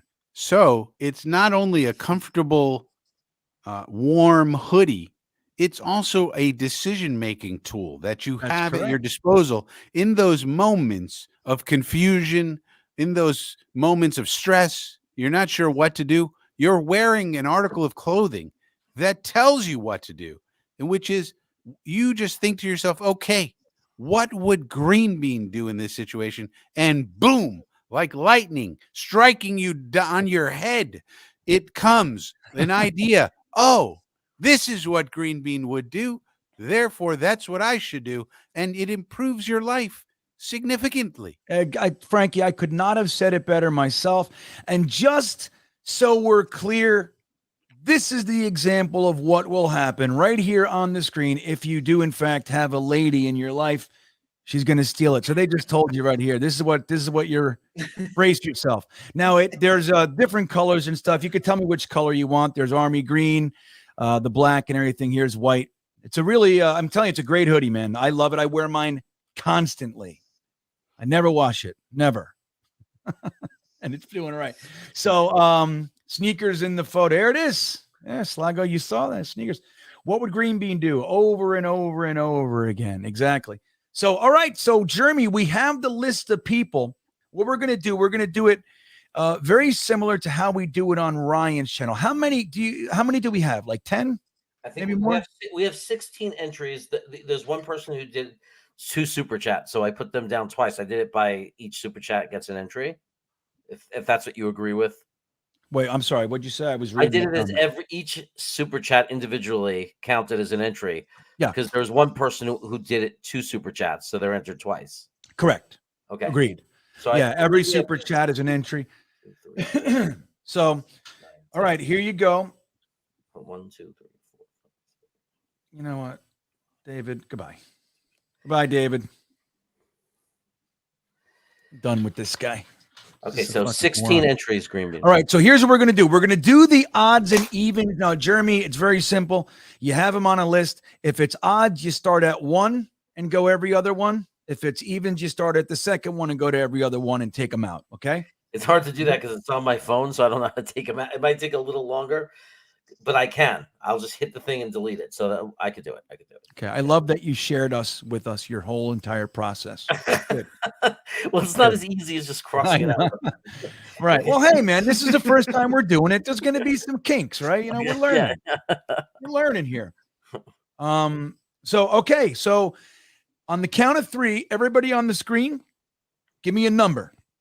1 hand worth, and then we'll go odds and evens. Okay, so here we go. 1, 2, 3. Adam's way behind. Frankie. Oh, All right. So what do you got, Jeremy? Is that a 1? One. All right. 1, 4, 5. I wasn't as behind 6, as Frankie. 7. So 7, Jeremy. So we have the odds. So start with number 1 and skip it. Tell us who you're taking off to. Okay, unfortunately, taking off Matthew 1340 100 or whatever. Taking off, sorry, Anthony G. Taking off Jets New York 102. Sorry, Egerton Bullock, you're gone. Sorry, Egerton. Yeah, Joe Buddha, sorry. Buffalo Jets fan, gone. Screw him, he didn't need it. Yeah, right. Hexen or Hexn, he lost one of his, but his other entry is still alive. There you go. You're still alive, Hexen. Mike B, hi ho Jets fan, you're gone. Sorry, and then we're good. We got our. It would have been final. funny there if you both go. of that guy's entries made the finals. They came down to I both know, of the right? super chats. Right. He won. Yeah. If it comes down to just him and him, that'd be nice. All right, let's go again. 3, 2, 1. Frankie. Frankie. 2, 4, 6, Please, 7. why? 7 again. So we're odds again, Jeremy. Odds again. Okay. Hexen just lost his other qualifier. Ablab Studios is out. King Lowski is out. Mhm. And Franzman is out. Franz Okay, is we out. are down to 4. Down to 4. Here we go. So let's do it again. 3, 2, 1. We got 11. Odds again. It's an odd night, Jeremy. Rondovin is out. And Thomas Cahill is out. All right, so we're down to 2. So what we're going to do, you guys know the deal. In the chat, I'm below Mike B. Hi-Ho, the first number to come up, in addition to what we do. So there it is. Sluggo says 7. So 3, 2, 1, guys. So 6 plus 7 is what? 13? 13. So 13. odds. So number 1. Who's the winner? So that's the winner or the one who's out? The number 1 is out. Okay, so Pooch Guy is out. Sky C is the winner. Sky C, Sky C. you are the winner. All you have to do in the description of the video, you'll see my email. It's bean@greenbeanjetsfan.com. Go ahead and send me your contact information. Put in the subject, Sky C. So I know I get a whole mess of emails. So this will help me just kind of find it quicker. So I don't have to search anything. And congratulations. Let's see. You're going to get yourself a Green Bean hoodie. Any color you like, any color. There's green and black and blue and white and yellow and all kinds of fun stuff. But congratulations. Again, that's what it looks like. And just if you're wondering, this is what's going to happen to it. Okay. It's not yours any longer. How many colors do they have? Yeah, charcoal, heather. I guess. There's only a few colors out. Only 4 colors. Sorry. All right. So there you go. Nice. Pretty good, Jeremy. So we have all kinds of other. If you want to give anything else away, there he is, Sky C. So don't forget to contact me. I'll send it right out to you, man, like in the next month. I'm pretty good. Yeah, I'm gonna let me check this out here. I'm gonna grab something right now. All right. Jeremy's going to give one more thing away. Angina just wants something for free. She says, Jeremy, send me something. You know what? I mean, I don't want to. You don't want to. That's dangerous. This is the Jetsfan fairy. Right. She shouldn't get free stuff. No, I'm telling you. I mean, she's Whoever thought Jeremy would be like our Oprah. Like, you get a Star Wars figurine. You get I know. Look under your seat. Car keys. Holy shit. Well, yeah, but then like when it comes to Angina, it's like Angina been distributing pain and embarrassment and heartbreak. And That's what she's been misery distributing. and broken hemorrhoids and Right. Exactly. agita Well, and any- hemorrhoids. That's what she gives out. Yeah, I know. Yeah, Gina, I'm just kidding. I love you, and I'm happy to be a Jets fan. When it happens for us, it's going to be worth it. You know what I mean? That's what we keep telling All ourselves. going to be worth it. When it happens, it's going to be that much sweeter. Eddie, have a good night, buddy. Look at everybody congratulating you. Look at everybody's loving Sky C. What's that, Watsuka? Okay, So this is Is a that any unopened pack. decade coming together. It's hard to hear. I'm sorry. Watch it, K. You're delayed and you cut out. You're like all pixely sounding. So it's tough. It's tough. You're good, but it's just tough to hear you, buddy. I just said any decade now. All right. Any decade now. Yeah. What does that mean now? Now we need it's so far away from the joke. I don't know what we're talking about anymore. Oh no, he left. Look at everybody sending love to Sky Ski. Jets Forever wants some merch. If you ever gave me a super chat, Jets Forever, you'd be involved. You could help support the channel, buddy, if you'd like. I don't know. Just a thought. So we have a pack. This is a 1989. I believe it's from 89 because it says 1990, so it's the 89 season. Yes, it's the 89 season. On the box cover, there's like Joe Montana. That means he's somewhere, he could be in here. Wow. Anyone way back in 1989 can be in here. That could be Ken O'Brien.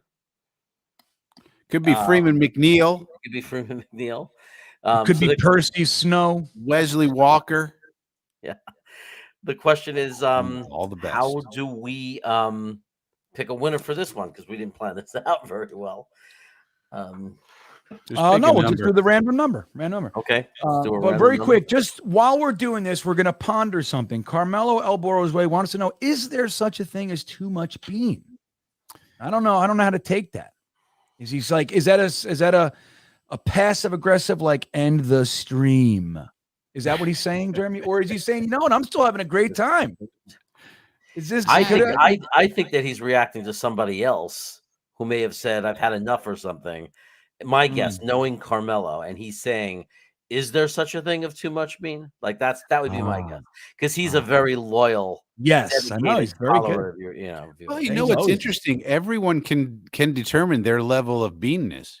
You can self-regulate and medicate and dose yourself on bean. Yeah, right. Like if you're done, you can turn it off. You're done. Move on. Right. Yeah. Everybody, your mileage may vary.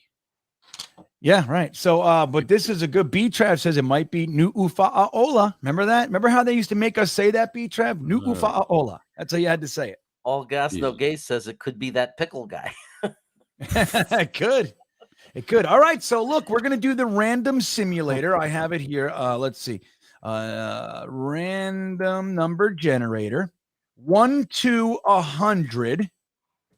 Let's go ahead and generate it. Ooh, I got a number. Here it is. I'll put it in the private chat so they know we're not fooling around. There it is, guys. You guys see it? Yep. All right. So go ahead, start. Let me just make sure. Let's see. Right below all gas, no gas, every number guessed will be included. 1 to 100. Go ahead and guess and see if you can win was it 1990 set, Jeremy? Is that what you said? I think it's from the 89 season. Because because it says 90 on the box, but I think that means it's reflecting the 89 season. So it's a good question. Artist formerly known as Indiana Jets. He said, what would GreenBean do shirt? Is it today's GreenBean we're asking, or is it the old? No, it's today. Or the old one will be like, drink at it. Let's go get a drink and talk about it. That's what we do. Let's look at some of the players in the 1989 leaderboard. Go ahead, Frankie. Carl Mecklenburg led in approximate value. Anybody remember Carl Mecklenburg, Denver Broncos? Passes completed. Don Majkowski. The Magic Man. Majkowski. Greenbean. Pass attempts. Don Majkowski. Passing yards. Don Majkowski. Passing TDs. Jim Everett. Passer rating, Joe Montana. Longest pass, Bernie Kosar. How long was it? 97 yards. Wow, 97 yards. Interestingly, when you said that, I saw this, 97. Isn't that weird? All right, Passes so nobody's gotten it yet. Go on, Frank. We've had some people come really close. Really close. Would you like to know who tied for most passes intercepted in 1989? It's interesting. I would like to know. Number 1, Vinny Testaverde. Number 2, wait a minute. Number 2, Dan Marino. Whoa. See, but he also had a bunch of touchdowns, too. We got a winner. You're not gonna like this, GreenBean. No, I like it. Are you kidding? I love Jets forever. I do. I love Jets forever. You knew right away who won. I didn't Of even say. course. Yeah. I Jets love Jets forever forever. is the winner. Jets forever just has to know. He's got to know. He can't have thin skin on his end. That's all. That's all I ask. And he's been good, man. Jets forever takes the heat. He takes it and keeps it. He takes a licking and keeps on ticking. Jets forever, So you are the winner. Again, I'll put it again in the chat. You can reach me at Jeremy Cravat 2 on Twitter. If not, go to my channel. Just tell me how I could get a hold of you, and we can communicate just by commenting on one of my videos on my channel, Jets Chaos. or Jets forever, if you want, you could just put your address in the chat. Yeah, you could. Well, you could put his That would be email. risky. Everybody knows my email. It's just jcravat@gmail.com. So if you guys could also send me an email. I already put it out there a million times, so it doesn't matter. Yeah. Right. And just so you know, Jets forever, in complete truth, like, all jokes aside, like all gas, no gas is saying, are we going to find out who Jets forever is? If you give Jeremy your address and where to go, like, that information isn't going anywhere. Just make sure you know that. Like, we get all kinds of, we give shit away and people contact us all the time. Honestly, you don't have to worry about that, of us giving your info out, telling everybody who you are, showing up at your house, anything like that. Promise. No. Promise. Yeah, and there are people who literally won't take prizes because of that, but yeah, I get it. Yeah, I get it. Anonymity is important, man. I hate giving people my address. Would you like to know what Kenny O'Brien led the league in 1989? He did lead the league in something. Yeah, sacks. You knew that, right? Yeah. Do you know how many? Do you know how many? 62. No. 50. 50. Yeah, it was up there.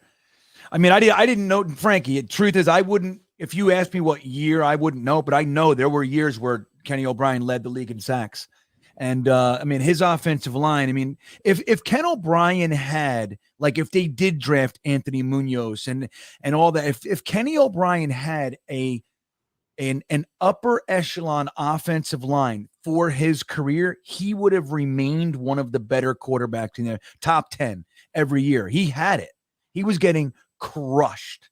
Yeah. And he wasn't very mobile, and he was getting killed all the time. And he just became bad. He was tough as nails, man.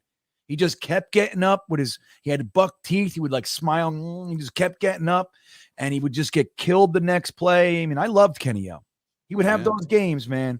But there was a few years, there were a few years there where he was the best in the league, I mean, and if not the best, like in the top 5. And again, if he was protected for like his whole career, he would have been different. It would have been different. They didn't, I mean, not only did they not prioritize it, but even when they did, like, we had that doctor. He said it was too risky to take Anthony Munoz. And then 2 years later, he said it was fine to take Mike Haight. Mike Haight, fucking, I don't think he played a full season. Christ. Another, an offensive tackle, Mike Haight. He was huge. Never heard. Huge. Yeah, you never heard of him. Let me see how many years he played. Mike Haight. Stats. Mike Haight. Well, but all these players we just mentioned, you might get in that pack of cards that you're getting from Jets Chaos. You might get Carl Mecklenburg. You might get Danny Marino. You might get Kenny O'Brien. You might get all these people. Oh, look at this. We did, yes, correct, Frank. We did get a couple years out of him. I mean, so his first year, he played 2 games. The next year, he played 6 games. Then he played 14, 13, and 14. So we did have a 3-year stretch there. Not too bad. That was better than I remember. And then then he had 7 and 7 and was gone. He played all of his years with the Jets, except for his final year of 7 games was with the Washington then Redskins. Everybody. So, all right. Well, guys, I think that'll just about do it. I'm going to sit here and mess around with my soundboard and try to figure this shit out. Anyway, let's go around the panel here and see what everybody's got going on. Jeremy, what do you got coming up? Anything you want to let anybody know about? I'm going to be doing a thing with Adam Y2K99 tomorrow on his channels on Wicker Sports Media. For any Mets fans out there, we're going to be talking about the New York Mets and the moves they've made this offseason and that kind of stuff. Saturday, I'm going to be doing a stream sometime in the early evening because it's my birthday. So we're going to do a little birthday jam, give out some prizes there for that. And you can watch me eat some Brooklyn-style pizza. And then Sunday, we got the game, me and Green Bean, covering the Bills game right here at Greenbeanjetsfan and also at Jetnation. Yeah. So interestingly, I'm going up to New Jersey, New York next week for my birthday. It's a surprise party for me up there, I hear. So I'm going to go do that, but that means I'll be up there. I'm going to be up there for the Detroit game. My son talked me into buying him concert tickets. One of his favorite bands is playing up in New Jersey. So we got him tickets for that Sunday night. So Jeremy, there is still a chance I'm going to go to the Detroit Lions game. I don't know if I can put it all together. There's a lot of moving parts. So, but in the event I can't, I'll let you know. So we might not have a stream, but either way, I'll be up in a different place when we stream. So I don't know. Maybe I can talk Ryan into letting me use his studio. Go over there. Or O'Leary. Like, let me use your studio, dude. Hang out. That'd be amazing. It would be great. I know. I want to go. I'd like to see those guys. You know what I mean? But anyway, Frankie, what do you got coming up, buddy? Speaking of the Mets, they just signed Brandon Nimmo, everybody. 8-year deal for Brandon Nimmo. Met fans get excited, I guess. Is he good? I guess he's good. He's $8 million, 160 million. I mean, 8 years, 160 million, something like that. Wow, it sounds good. He's no Aaron Judge, but yeah. No. But anyway, Frankie from Flatbush Channel, check it out. We'll be going live on Sunday, 11 a.m. before the game. Coffee with Frankie. Check it out, 11 a.m. Sunday morning. There you go.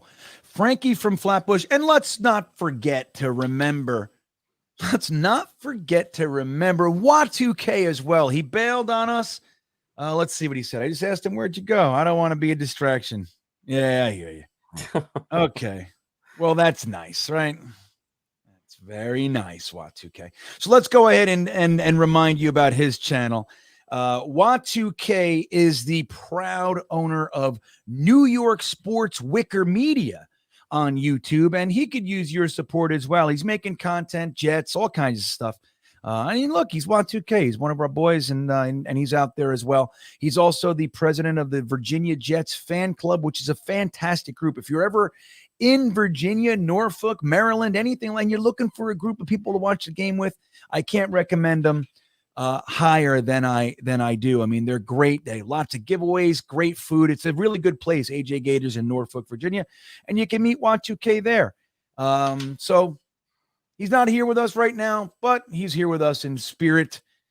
So there you go. And don't forget, guys, we're trying to get to 10,000 subscribers right here at Greenbeanjetsfan. I am so grateful for all the support that you guys give me. It's truly amazing. I'm blown away, but I need more. I need to get to 10,000, guys. I want to get there. I think we can do it. If you haven't subscribed to the channel, please do. And if you haven't liked the video, it's the easiest thing in the world. We get like 4,000 views on these, and then we get 200 likes. I don't know. I don't get it. I don't understand. Please hit that like button. And like Jeremy said, this Sunday for the Bills game, we are going live for our live reaction and watch party. It's a great time.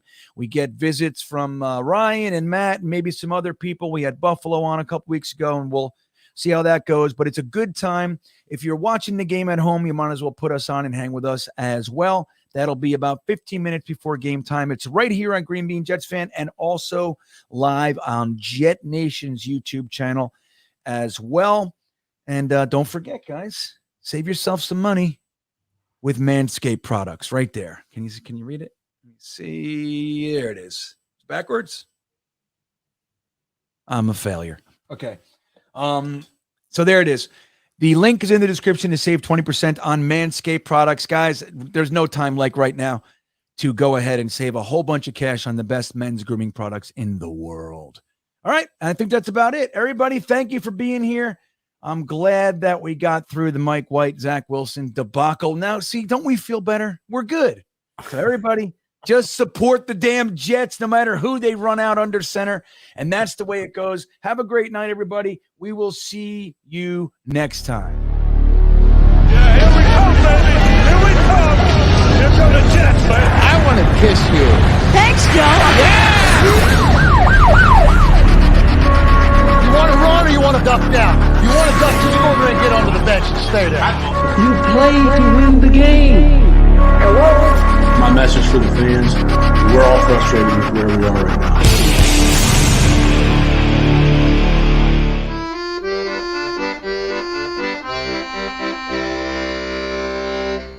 Jets, Jets, Jets.